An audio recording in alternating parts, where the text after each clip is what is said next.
Aroma T വിയുടെ എല്ലാ മാന്യ ശ്രോതാക്കൾക്കും വേഗം വരുന്ന കർത്താവായ യേശു ക്രിസ്തുവിന്റെ ധന്യതിരുനാമത്തിൽ വന്ദനത്തെയും സ്വാഗതത്തെയും അറിയിക്കുന്നു. അനുഗ്രഹീതവും മനോഹരമായ നല്ല നിമിഷങ്ങൾക്കായി, നല്ല ദിവസത്തിനായി ഞാൻ കർത്താവിന് സ്തോത്രം ചെയ്യുന്നു. അരോമ ടി വിയുടെ പ്രേക്ഷകരോടൊപ്പം അനുഗ്രഹിക്കപ്പെട്ട ജീവിതാനുഭവം, ദൈവം നടത്തിയ അത്ഭുതകരമായ വഴികളെയും കുറിച്ച് പങ്കുവയ്ക്കേണ്ടതിന് ഇന്ന് നമ്മൾ ക്ഷണം സ്വീകരിച്ച് നമ്മോടൊപ്പം ജോയിൻ ചെയ്തിരിക്കുന്നത് കർത്താവിൻ്റെ വിലപ്പെട്ട ദാസൻ പാസ്റ്റർ പ്രേംകുമാർ അവറുകളാണ്. എറണാകുളത്തെ തൃപ്പൂണിത്തറയിൽ നിന്ന് ദൈവദാസൻ നമ്മോടൊപ്പം ജോയിൻ ചെയ്തിരിക്കുന്നു. 2 കാലിനും പോളിയോ രോഗത്താൽ സ്വാധീനം നഷ്ടപ്പെട്ട് നടക്കുവാൻ കഴിയാത്തവണ്ണം ജീവിതം തളർന്നു പോയ ഒരു വ്യക്തിയുടെ അത്ഭുത സാക്ഷ്യമാണ് നമ്മൾ കേൾക്കാൻ പോകുന്നത്. 2 കാലിനും നല്ല ആരോഗ്യമുള്ള വ്യക്തികൾക്ക് എത്തിച്ചേരാൻ കഴിയാത്ത ഇടങ്ങളിലേക്ക് എത്തിച്ചേർന്ന കർത്താവ് ശക്തമായി ഉപയോഗിച്ചുകൊണ്ടിരിക്കുന്ന ഒരു ദൈവമനുഷ്യൻ്റെ അത്ഭുത സാക്ഷ്യം. ഇന്ത്യയുടെ മിക്ക സംസ്ഥാനങ്ങളിലും ലോകത്തിൻ്റെ വിവിധ രാജ്യങ്ങളിലും ദൈവം അയച്ച് ശക്തമായ ശുശ്രൂഷകൾ ചെയ്യുവാൻ ദൈവം ഉപയോഗിച്ചുകൊണ്ടിരിക്കുന്ന ആ ദൈവവൃത്തിൻ്റെ ഒരുപാട് അനുഭവങ്ങളും ഓർമ്മകളും അരോമ ടി വിയുടെ പ്രേക്ഷകരുമായിട്ട് പങ്കുവയ്ക്കുന്നു. ആകയാൽ നമുക്ക് ഏവർക്കും ശ്രദ്ധയോടെ സ്കിപ്പ് ചെയ്യാതെ അവസാനം വരെ ഈ വീഡിയോ നിങ്ങൾ കാണുകയും കേൾക്കുകയും നിങ്ങളുടെ പ്രിയപ്പെട്ടവർക്ക് ഷെയർ ചെയ്ത് കൊടുക്കുകയും ചെയ്യാൻ പ്രത്യേകം ഓർപ്പിക്കുന്നു. അതുപോലെ തന്നെ നിങ്ങളുടെ വിലയേറിയ അഭിപ്രായങ്ങളും നിർദ്ദേശങ്ങളും സ്ക്രീനിൽ കാണുന്ന വാട്സപ്പ് നമ്പറിൽ ഞങ്ങളെ അറിയിക്കുകയും കമൻറ്റ് ബോക്സിൽ രേഖപ്പെടുത്തുകയും ചെയ്യുക. എല്ലാ തിങ്കളാഴ്ചയും രാത്രി 9 മണിക്ക് നടക്കുന്ന പ്രാർത്ഥനയിൽ നിങ്ങൾ പങ്കാളികളാകുക. കർത്താവ് നമ്മെ എല്ലാവരെയും സഹായിക്കട്ടെ. തുടർന്ന് അരോമ ടി വിയുടെ പ്രേക്ഷകരോടൊപ്പം ജീവിതാനുഭവങ്ങൾ പങ്കുവയ്ക്കുന്നതിന് കർത്താവിൻ്റെ ദാസൻ പ്രിയ പ്രേംകുമാർ അവറുകളെ തികഞ്ഞ സ്നേഹത്തോടും ആദരവോടും കൂടി അരോമ ടി വിയുടെ പ്രേക്ഷകരോടൊപ്പം സമയം ചെലവഴിക്കുന്നതിനായിട്ട് ഞങ്ങൾ ക്ഷണിച്ചുകൊള്ളുന്നു.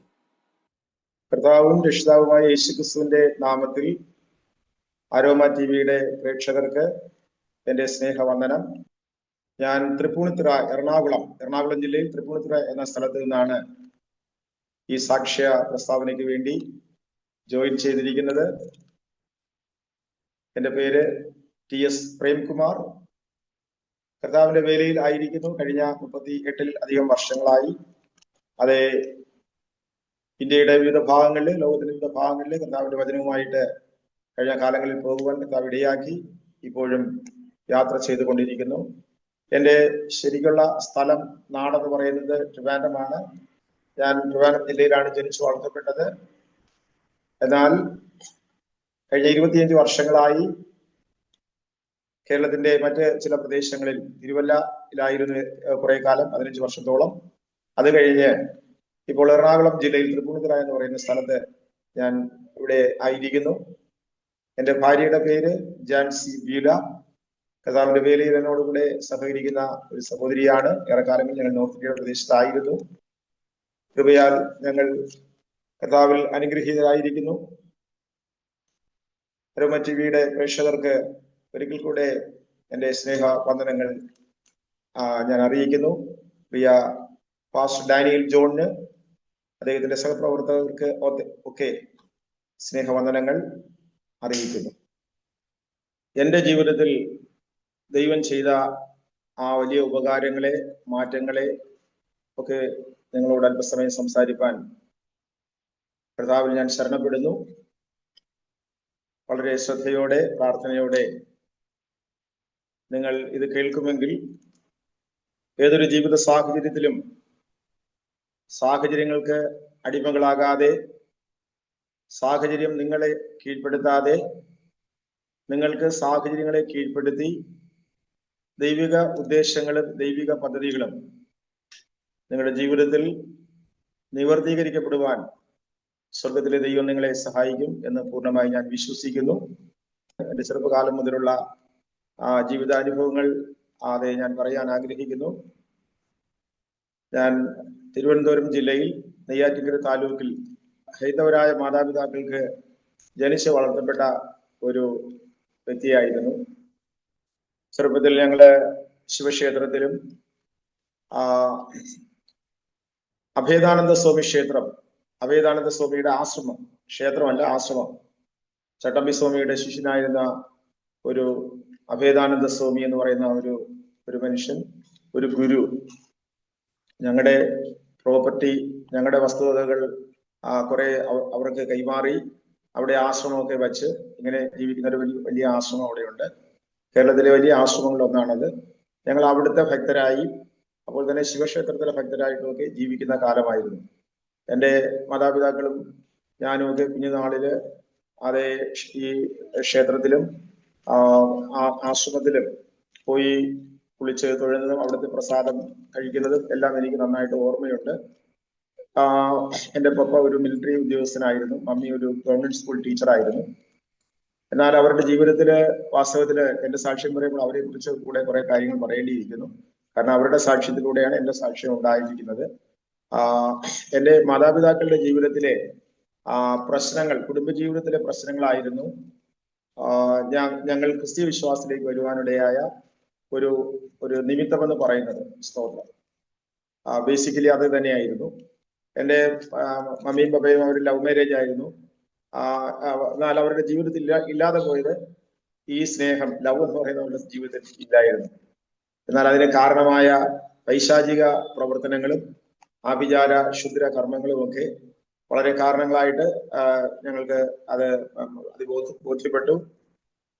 അപ്പൊ അത് നിമിത്തമുണ്ടായ സമാധാനത്തിന് വേണ്ടിയുള്ള ആ വിരണ്ടോട്ടത്തിൽ, സമാധാനത്തിന് വേണ്ടിയുള്ള ആ അന്വേഷണത്തിലാണ് അഥവാ യേശുവിനെ ഞങ്ങൾക്ക് കണ്ടെത്തുവാൻ കഴിഞ്ഞത് എന്ന് വേണമെങ്കിൽ അതിനെ സംക്ഷിപ്തമായി പറയുവാൻ കഴിയും.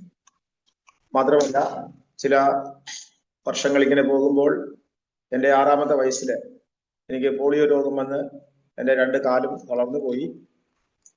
ആ സമയമായപ്പോൾ ഞങ്ങളുടെ കുടുംബത്തിന്റെ തകർച്ച എന്ന് പറയുന്നത് പൂർണ്ണമായെന്ന് പറയാം. അതിനു മുമ്പ് തന്നെ ഇങ്ങനെ തകർന്ന് ഒട്ടും സമാധാനമില്ലാത്ത ഒരു ജീവിതാനുഭവത്തിലൂടെ എൻ്റെ പാരന്റ്സ് വരികയായിരുന്നു. ഞാൻ കുടുംബത്തിലെ മൂത്ത കുട്ടിയാണ്. വളരെ വർഷങ്ങൾ മക്കളില്ലാതിരുന്നിട്ട് എൻ്റെ പാരന്റ്സിന് എൻ്റെ പപ്പയ്ക്കും മമ്മിക്കും ജനിച്ചതാണ് ഞാൻ. പക്ഷെ എനിക്കിങ്ങനെ പോളിയോ വന്നപ്പോഴത്തേക്കും അവർക്ക് ഭയങ്കരമായ ദുഃഖവും വേദനയൊക്കെ ഉണ്ടായി. എന്നെയും കൊണ്ട് പല ഹോസ്പിറ്റലുകളിൽ അവർ പോയി. ട്രിവാൻഡ്രം ആയുർവേദ കോളേജിൽ 6.5 മാസം ഒറ്റ കിടക്കയിൽ കിടത്തി എന്നെ ചികിത്സിച്ചു. അന്ന് എനിക്ക് 6 വയസ്സ് കഴിയുന്ന പ്രായമാണ്. ആ ഹോസ്പിറ്റലിലെ വിദഗ്ധന്മാരായ ഡോക്ടേഴ്സ് എല്ലാം എന്നെ നന്നായി തന്നെ അത് ചികിത്സിക്കുകയും ഏറ്റവും നല്ല പരിചരണം എനിക്ക് അവിടെ ലഭിക്കുകയും ചെയ്തു. എങ്കിലും യാതൊരു ശാരീരിക വ്യത്യാസവും ഉണ്ടായില്ല എന്ന് പറഞ്ഞാൽ എനിക്ക് പോളിയോ വന്നപ്പോൾ ഞാൻ ടോട്ടലി ബെഡ് റിഡൻ ആയിരുന്നു. പൂർണ്ണമായിട്ടും കിടക്കയിൽ കിടക്കുന്ന തരത്തിലായിരുന്നു. എന്ന് പറഞ്ഞാൽ എനിക്ക് എണീറ്റിരിക്കാൻ പോലും കഴിയാത്ത തരത്തിൽ തളർന്ന അവസ്ഥയായിരുന്നു. എന്നാൽ 2 മാസം കഴിഞ്ഞപ്പോൾ, അവിടുത്തെ പല ട്രീറ്റ്മെന്റ്സ് ഒക്കെ കഴിഞ്ഞ് 2 മാസം കഴിഞ്ഞപ്പോൾ എനിക്ക് എണീറ്റിരിക്കാൻ കഴിഞ്ഞു. ആ അത്രയും എഫക്റ്റ് തന്നെയാണ്, അത്രയും ഹീലിംഗ് തന്നെയാണ് ഇത്ര നീണ്ട വർഷങ്ങൾക്ക് ശേഷവും. ഇന്നിപ്പോൾ എനിക്ക് 63 വയസ്സ് പ്രായമായിരിക്കുന്നു. എൻ്റെ 6-ാമത്തെ വയസ്സ് എന്ന് പറഞ്ഞാൽ നീണ്ട 88ഓളം വർഷങ്ങള് ഞാൻ ഇങ്ങനെ തന്നെ കഴിഞ്ഞത്. എനിക്ക് ഇരിക്കാൻ മാത്രമേ കഴിയത്തുള്ളൂ. എന്നാൽ ഇപ്പോൾ ഞാൻ കാലിപ്പർ എന്ന ഉപകരണം ഇട്ട് നടക്കും. കാലിപ്പർ ക്രച്ചസ് ഒക്കെ ഇട്ട് നടന്ന് പോവുകയും വരികയൊക്കെ ചെയ്യുമായിരുന്നു. എന്നാൽ ഇപ്പോൾ അതിനൊക്കെ ശരീരത്തിന്റെ ക്ഷീണാവസ്ഥ കൂടുന്നത് കൊണ്ട്, പ്രായത്തിന്റെ ഇത് കൂടുന്നത് കൊണ്ട് ഈ കാലിപ്പറിന് ആരും ഇട്ട് നടക്കുന്നത് പോലുമല്ല. അംഗവൈകല്യം വരുന്ന പോളിയോ പേഷ്യൻസ് കാലിപ്പർ ഉപകരണം ഒരിക്കലും ഇട്ട് നടക്കാറില്ല. ഇട്ട് നടന്നാൽ പോലും ജസ്റ്റ് അവർ വീട്ടിൽ നിന്ന് പുറത്തിറങ്ങാനോ ജസ്റ്റ് ഒരു എന്തെങ്കിലും അവരുടെ ഒരു ചെറിയ അത്യാവശ്യ കാര്യങ്ങൾക്ക് വേണ്ടി മാത്രമേ ഇത് ഇടാറുള്ളൂ. ഞാനത് പിന്നീട് പറയാം. പെട്ടെന്ന് ഞാൻ പറഞ്ഞോട്ടെ. എന്റെ പാരന്റ്സിനെ കർത്താവ് അത്ഭുതകരമായി രക്ഷിച്ചു. സമാധാനത്തിന് വേണ്ടിയുള്ള വിരഞ്ഞോട്ടത്തിൽ ദൈവം അവർക്ക് പ്രത്യക്ഷനായി എന്ന് വേണമെങ്കിൽ പറയാം. അവരുടെ ഹൃദയത്തിൽ ദൈവം അതിനുള്ള പ്രേരണ കൊടുത്തു. പ്രാർത്ഥന കൂട്ടായ്മകളിൽ ഉണർവ് പ്രാർത്ഥന കൂട്ടായ്മകൾ അന്ന് ഞങ്ങളുടെ ദേശത്ത് ധാരാളം ഉണ്ടായി. വിശേഷിച്ച് ട്രിവാൻഡ്രം ജില്ല ഇന്ന് കാണുന്നത് പോലെ സഭാ സംഘടനകൾ, പ്രസ്ഥാനങ്ങളും ഒന്നും തന്നെ അന്ന് ആ നാട്ടിൽ അധികമായിട്ടുണ്ടായിരുന്നില്ല. എങ്കിലും അവിടെ വളരെ വിദൂര സ്ഥലങ്ങളിൽ സഭകൾ, അസംബ്ലീസ് ഓഫ് ഗോഡ് സഭയാണ് ഏറ്റവും കൂടുതൽ ഉണ്ടായിരുന്നത്. പിന്നെ TPM ഞങ്ങളുടെ ഭാഗത്തുണ്ടായിരുന്ന ഒരു സഭ, കുറെ കിലോമീറ്റർ ഏരിയ ദൂരത്തിനുള്ളിൽ ഒരു AG ചർച്ചും ഒരു TPM ചർച്ചും അന്നുണ്ടായിരുന്നു. പിന്നെ പല ഉണർവ് കൂട്ടങ്ങൾ എന്ന് പറയും. ഉണർവ് കൂട്ടങ്ങൾ അത് മോസ്റ്റ്ലി അവര് CSI സഭയുടെ ബാക്ക്ഗ്രൗണ്ടിൽ നിന്ന് അവര് പുറത്തു വന്ന് അവരെ രക്ഷാനുഭവം പ്രാപിച്ചു. എന്നാൽ സ്നാനമൊന്നും അവർ അധികം പ്രീച്ച് ചെയ്യത്തില്ല. പരിശുദ്ധാത്മാഭിഷേകം, ബാക്കി വചനത്തിന്റെ അടിസ്ഥാനത്തിലുള്ള ഉപദേശങ്ങൾ, സത്യോപദേശം ഒക്കെ അവർ നന്നായിട്ട് അവര് പ്രീച്ച് ചെയ്യുകയും അത് പാലിക്കുകയും ഉപവാസം, പ്രാർത്ഥന ഇങ്ങനെയുള്ള ദൈവകൃപയുടെ വലിയ അനുഭവങ്ങളിലൂടെ കടന്നു പോകുന്ന പ്രസ്ഥാനങ്ങൾ അന്ന് തെക്കൻ കേരളത്തിൽ, വിശേഷിച്ചും ട്രിവാൻഡ്രം ജില്ല, തമിഴ്നാട്ടിലെ കന്യാകുമാരി ജില്ല ഒക്കെ ഉണ്ടായിരുന്നു. സ്തോത്രം. അങ്ങനെ ഉണർവ് കൂട്ടങ്ങളിൽ ഉണർവ് പ്രാർത്ഥന മനുഷ്യരുടെ കൂടെ ചേർന്ന് അവരിൽ ചിലരൊക്കെ സന്യാസ ജീവിതം നയിക്കുന്നവര്. അപ്പൊ അങ്ങനെയുള്ള പ്രസ്ഥാനങ്ങളോടൊക്കെ ചേർന്ന് എന്റെ പപ്പയും മമ്മിയും രക്ഷയുടെ അനുഭവത്തിൽ വന്നു. TPM ചർച്ചിലും ഞങ്ങൾ കുറെ കാലം പോയിക്കൊണ്ടിരുന്നു. എന്നാൽ വേലയ്ക്ക് വേണ്ടിയുള്ള ഒരു ദർശനം പപ്പയ്ക്ക് കിട്ടിയ സമയത്ത് TPM ചർച്ചിൽ തുടരാൻ കഴിയാതെ, കാരണം അവർക്ക് അവിടെ വേല ചെയ്യണമെങ്കിൽ ഭാര്യ ഭർത്താക്കന്മാർ പിരിഞ്ഞിരിക്കണം, അങ്ങനെയുള്ള വിഷയങ്ങളുണ്ടല്ലോ. അപ്പൊ അങ്ങനെ പപ്പയ്ക്കും മമ്മിക്കും അതിൽ തുടരാൻ കഴിയാതെ വന്നു. അങ്ങനെ ഷാരോൺ സഭയോടുള്ള ബന്ധത്തിൽ എന്റെ പപ്പ ഒരു ശുശ്രൂഷകനായിട്ട് മാറുവാനിടയായി. സ്തോത്രം. എന്റെ പപ്പ റിട്ടയർഡ് ലൈഫാണ്. മമ്മി എന്നാൽ സ്കൂളിൽ ജോലി ചെയ്തുകൊണ്ടിരുന്നു. രാവിലെയൊക്കെ പോയിട്ട് പല ജില്ലയുടെ പല ഭാഗത്തുള്ള സ്കൂളുകളായിരിക്കും, വളരെ ദൂരം. ഇന്ന് കാണുന്ന പോലെ മോട്ടോർ വാഹനങ്ങളൊക്കെ ഒന്നുമില്ല, വളരെ കുറച്ച് മോട്ടോർ വാഹനങ്ങളൊക്കെ ഉള്ളൂ. 4 ബസ്സൊക്കെ മമ്മി വൺ സൈഡിലോട്ട് കയറിപ്പോയ കാര്യങ്ങളുണ്ട്. മീൻസ് അങ്ങനെയുള്ള സ്കൂളുകൾ 4 വൺ സൈഡ് പോകാൻ 4 ബസ്, തിരിച്ചു വരാൻ 4 ബസ്. എന്നിട്ട് ഇത് കഴിഞ്ഞിട്ട് വന്നിട്ട് പിന്നെ കർത്താവിന്റെ വേലയ്ക്ക് വേണ്ടി വൈകുന്നേരം പപ്പയുടെ കൂടെ പോവുകയും വേണം.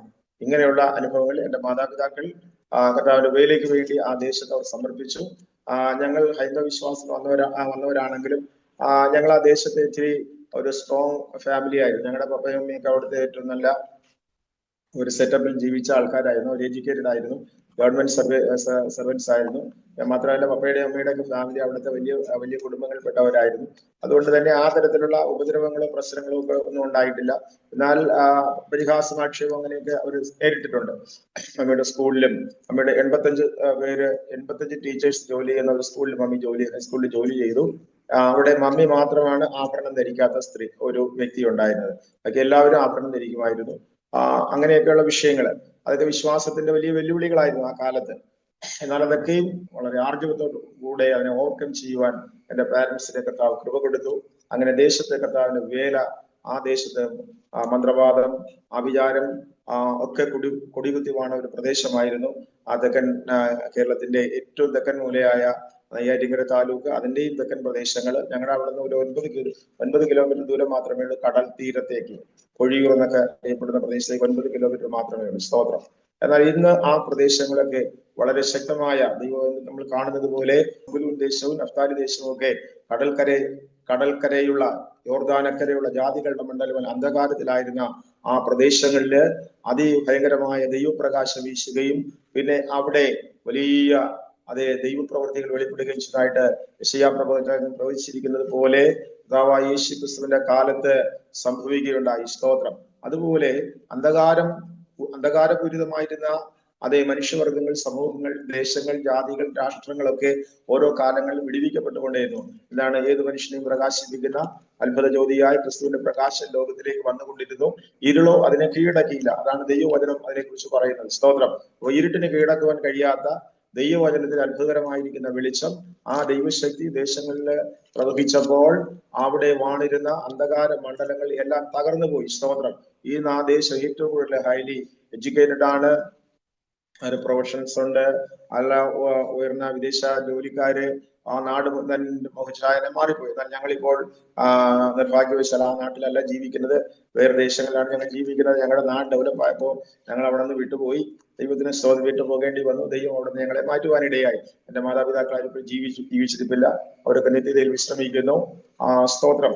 20 വർഷത്തോളം എന്റെ പിതാവ് വേല ചെയ്തു. ആ 20 വർഷങ്ങൾ ട്രിവാൻഡ്രം ജില്ലയുടെ പല ഭാഗങ്ങളിൽ അനേക സഭകളില് അദ്ദേഹം കടന്നുപോയി, പല ദേശങ്ങളിൽ കടന്നുപോയി പ്രവർത്തിക്കുകയും ഒക്കെ ചെയ്തു. മാത്രമല്ല അനേക സഭകൾ അദ്ദേഹത്തിന്റെ കീഴിൽ, ഒരു പ്രസ്ഥാനത്തിന്റെ പൂർണ്ണ സുവിശേഷ സ്വതന്ത്ര സഭ FGAC എന്നറിയപ്പെടുന്ന ഒരു സഭ പ്രസ്ഥാനത്തിന്റെ കൂടെയായിരുന്നു അദ്ദേഹം പ്രവർത്തിച്ചു കൊണ്ടിരുന്നത്. ആ 12 സഭകളുടെ ചുമതല വഹിക്കുന്ന ഒരു പാസ്റ്ററും കൂടെയായിരുന്നു അദ്ദേഹം ആ ദിവസങ്ങളിൽ. എന്നാൽ എന്നെ സംബന്ധിച്ചോളം ഞാൻ ഈ കാലങ്ങളില് ഇങ്ങനെ എന്റെ 12ാമത്തെ വയസ്സിൽ എന്റെ മാതാപിതാക്കൾ പെന്തിക്കോസ്ത് വിശ്വാസത്തിലേക്ക് വന്നു, വേലക്കാരായി, വേലയുടെ ഭാഗത്ത് വന്നു. എനിക്ക് 12 വയസ്സുള്ളപ്പോൾ. അപ്പൊ അതിനു മുമ്പുള്ള ചില വർഷങ്ങളൊക്കെ എന്റെ ട്രീറ്റ്മെന്റ്, ഞാൻ ആയുർവേദ കോളേജിൽ 6 മാസം കിടന്നു പറഞ്ഞല്ലോ. 6 മാസം ആയുർവേദ കോളേജിൽ കിടന്നിട്ട് നേരെ പിന്നെ എന്നെ കൊണ്ടുപോകുന്നത് ഒരു പ്രാർത്ഥനാലയത്തിലേക്കാണ്. ഒരു നെടുമങ്ങാട് താലൂക്കിലുള്ള ഒരു പ്രാർത്ഥനാലയത്തിലേക്കാണ് എന്നെ കൊണ്ടുപോകുന്നത്. ആ പ്രാർത്ഥനാലയത്തിൽ ഞങ്ങൾ 13 മാസം വീട് വാടകയ്ക്ക് എടുത്ത് ഞങ്ങൾ അവിടെ താമസിക്കുവാനിടയായി. പ്രാർത്ഥനാലയത്തിൽ ഞങ്ങൾ കുടുംബമായിട്ട് താമസിക്കാൻ പറ്റാത്തത് കൊണ്ട് എന്റെ മമ്മി എന്നെ തൊടുപുഴയിൽ ജോലി ചെയ്തുകൊണ്ടിരുന്നു. മമ്മി ട്രിവാൻഡ്രത്തേക്ക് പെട്ടെന്ന് ട്രാൻസ്ഫർ മേടിച്ചു.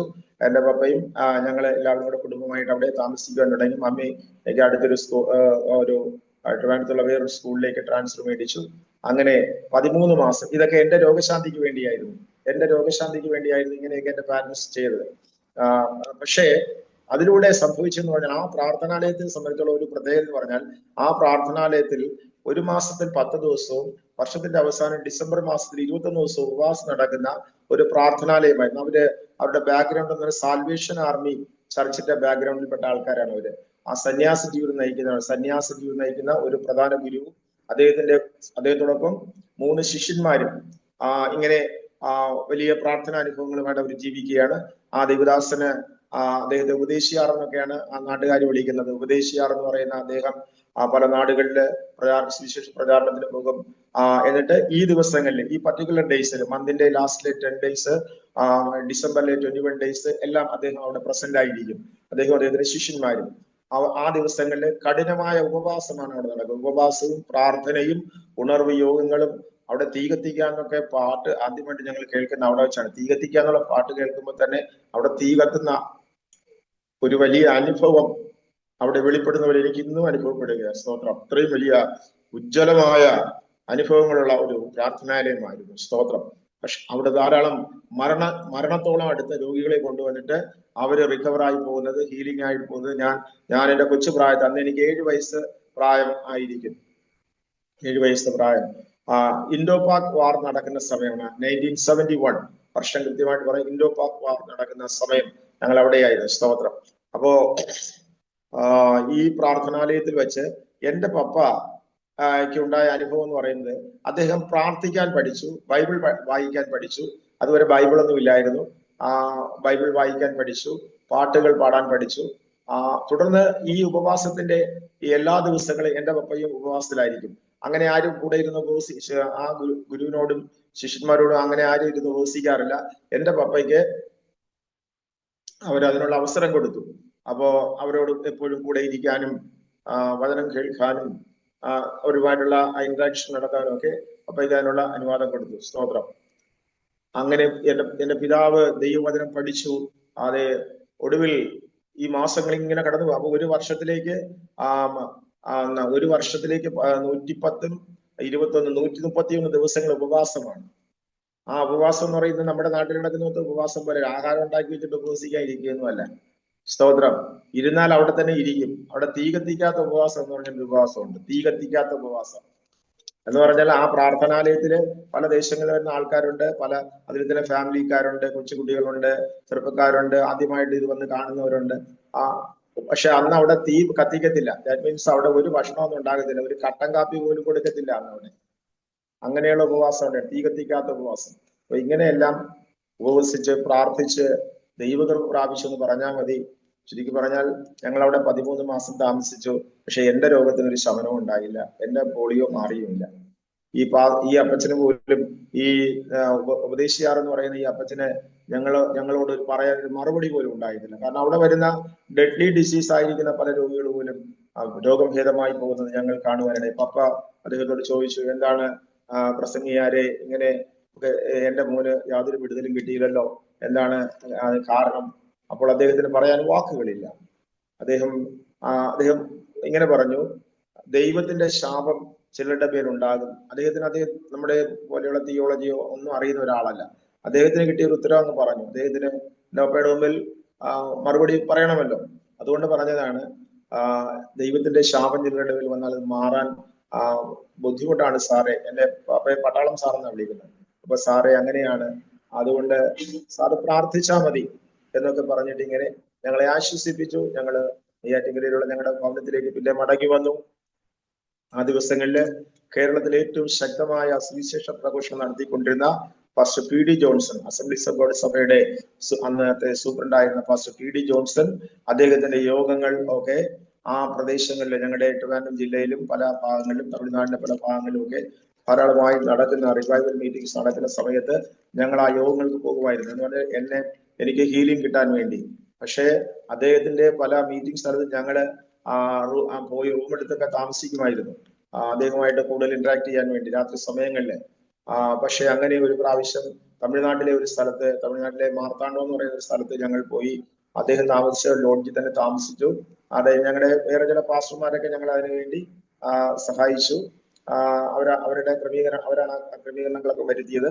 അങ്ങനെ ഞങ്ങൾ താമസിച്ചു. രാത്രിയിൽ പാസ്റ്റർ പി ഡി ജോൺസിനെ ആവുമായിട്ട് അദ്ദേഹം സംസാരിപ്പാനിടയായി. അപ്പോൾ അദ്ദേഹം പറഞ്ഞു,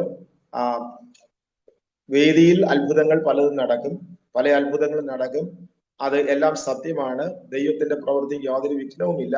എന്നാൽ ചില പ്രത്യേക വിഷയങ്ങളിൽ ദൈവത്തിന് ചില പ്രത്യേക പ്രവൃത്തികളുണ്ട്, അതിനുവേണ്ടി നമ്മൾ കാത്തിരിക്കണം. സ്തോത്രം.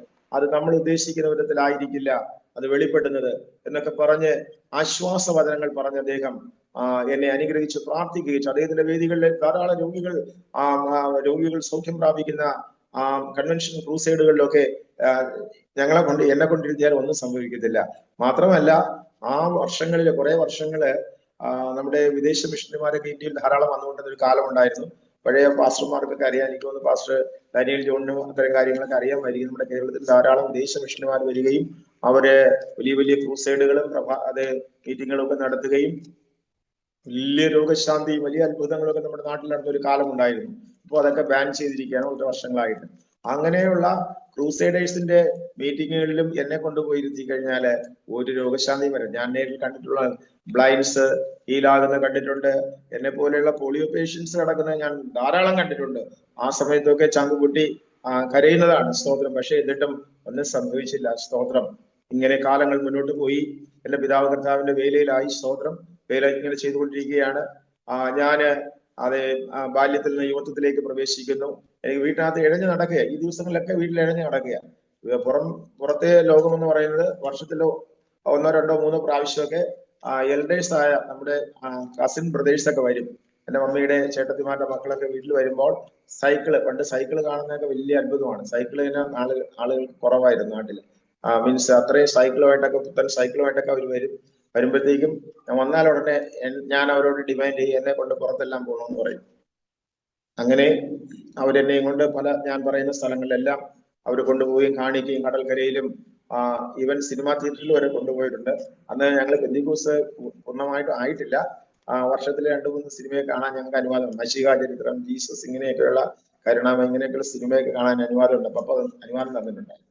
അപ്പൊ അങ്ങനെയൊക്കെ പോകുമായിരുന്നു. സ്തോത്രം. പിന്നെ കല്യാണം, ഇതൊക്കെയാണ് എന്റെ ഔട്ട് വേൾഡ് എക്സ്പീരിയൻസ് എന്ന് പറയുന്നത്. പുറം ലോകവുമായിട്ടുള്ള എന്റെ കാഴ്ച. ഒരു 3-4 പ്രാവശ്യം ഒരു വർഷത്തിൽ ഉണ്ടാകും. ചിലപ്പോൾ 2 പ്രാവശ്യം, ചിലപ്പോൾ 3 പ്രാവശ്യം ഉണ്ടാകും. ചിലപ്പോൾ ഉണ്ടാകത്തുമില്ല. ചിലപ്പോൾ ഒരു വർഷം കല്യാണമൊന്നും കാണത്തില്ല. ചിലപ്പോൾ ഒരു വർഷം പോകാൻ പറ്റത്തില്ല. ഇങ്ങനെയൊക്കെ ഉണ്ടാകും. ഇതായിരുന്നു എന്റെ എന്ന് പറഞ്ഞാൽ ഒരു വീടിന്റെ 4 ചുമരുകൾക്കുള്ളിൽ, പരിമിതികൾക്കുള്ളിൽ ഒതുങ്ങി ജീവിച്ച ഒരു വ്യക്തിയുടെ കാലത്തിന്റെ അനുഭവങ്ങളാണ് ഇതുവരെ നിങ്ങളോട് പറഞ്ഞത്. സ്തോത്രം. എന്നാൽ എനിക്ക് ധാരാളം ട്രീറ്റ്മെന്റ്സ് ചെയ്തു, വെല്ലുവിളി നടത്തി വന്ന് ചികിത്സിച്ച ആയുർവേദ വൈദ്യന്മാർ. ഞങ്ങളുടെ നാട്ടില് എന്നെ പോലെ തന്നെ തളർന്നു പോയ ഒരു പയ്യനുണ്ടായിരുന്നു. അവനും ഹൈന്ദവ കുടുംബത്തിൽപ്പെട്ടതാണ്, മന്ത്രവാദ കുടുംബത്തിൽപ്പെട്ടതാണ്. ആ പയ്യനെ ചികിത്സിക്കാൻ ചെറുപ്പക്കാരൻ, എന്നെക്കാളും പ്രായം കുറഞ്ഞ ഒരു പയ്യനായിരുന്നു അന്ന്. മീൻസ് എന്നെക്കാൾ കുറെ കൂടെ പ്രായം കുറഞ്ഞതാണ്. അവനിങ്ങനെ അസുഖം വന്നപ്പോൾ അവനെ ചികിത്സിക്കാൻ ഒരു വൈദ്യൻ, ആർക്കും അറിയാത്ത ഒരു വൈദ്യൻ അവിടെ പ്രത്യക്ഷപ്പെട്ടു. ഞങ്ങളുടെ നാട്ടുകാരുണ്ട്, ട്രിവാൻഡ്രംകാരൻ തന്നെയാണ്. പക്ഷെ അദ്ദേഹം ഒരു വലിയ വൈദ്യനാണ്, പ്രശസ്തനായ വൈദ്യനായിരുന്നു. ആ വൈദ്യൻ അവിടെ വന്ന് കുറെ മാസത്തെ ചികിത്സകൾ കഴിഞ്ഞപ്പോൾ ഈ പയ്യൻ എണീറ്റ് നടന്നു. ചെറുപ്പക്കാരനല്ല, പയ്യൻ. അന്ന് എല്ലാം 12-13 വയസ്സൊക്കെ വരത്തുള്ളൂ. എനിക്ക് 15 വയസ്സായിട്ടില്ല. അപ്പോ ഈ പയ്യൻ എണീറ്റ് നടന്നു. ഉടൻ തന്നെ അവന്റെ അപ്പൻ ഞങ്ങളുടെ വീട്ടിലോട്ട് അവനെ കൊണ്ടുവന്നിട്ട് എന്നെ ചികിത്സിപ്പിക്കാൻ പപ്പയോട് ആവശ്യപ്പെട്ടു. അന്ന് പപ്പ പാസ്റ്ററാണ്. ആവശ്യപ്പെട്ടു. അപ്പൊ സമ്മതം കൊടുത്തു, ചികിത്സിക്കാൻ സമ്മതം കൊടുത്തു. ഈ വൈദ്യൻ എന്നെ വന്ന് ചികിത്സ നടത്തി. ആ ചികിത്സകളെല്ലാം അദ്ദേഹം പറഞ്ഞ മെഡിസിൻ അപ്ലൈ ചെയ്യുന്ന സമയത്ത്, ആയുർവേദ മരുന്നുകൾ അപ്ലൈ ചെയ്യുന്ന സമയത്ത് അദ്ദേഹം പറഞ്ഞ എല്ലാ ശാരീരിക ലക്ഷണങ്ങളും എനിക്കുണ്ടായ ആ ദിവസം. അദ്ദേഹം വെല്ലുവിളിച്ച് പറഞ്ഞു 3 മാസത്തിനകത്ത് തന്നെ നടത്തിക്കാം. ഒരു ഓണത്തിന്റെ 3 മാസത്തിന് മുമ്പേയുള്ള സമയമാണ് അദ്ദേഹം വന്നത്. പറഞ്ഞു ഓണത്തിന് തന്നെ പന്ത് കളിപ്പിക്കാന്ന് പറഞ്ഞു. ഓണത്തിന് തന്നെ പന്ത് കളിപ്പിക്കാന്ന് പറഞ്ഞു. സ്തോത്രം.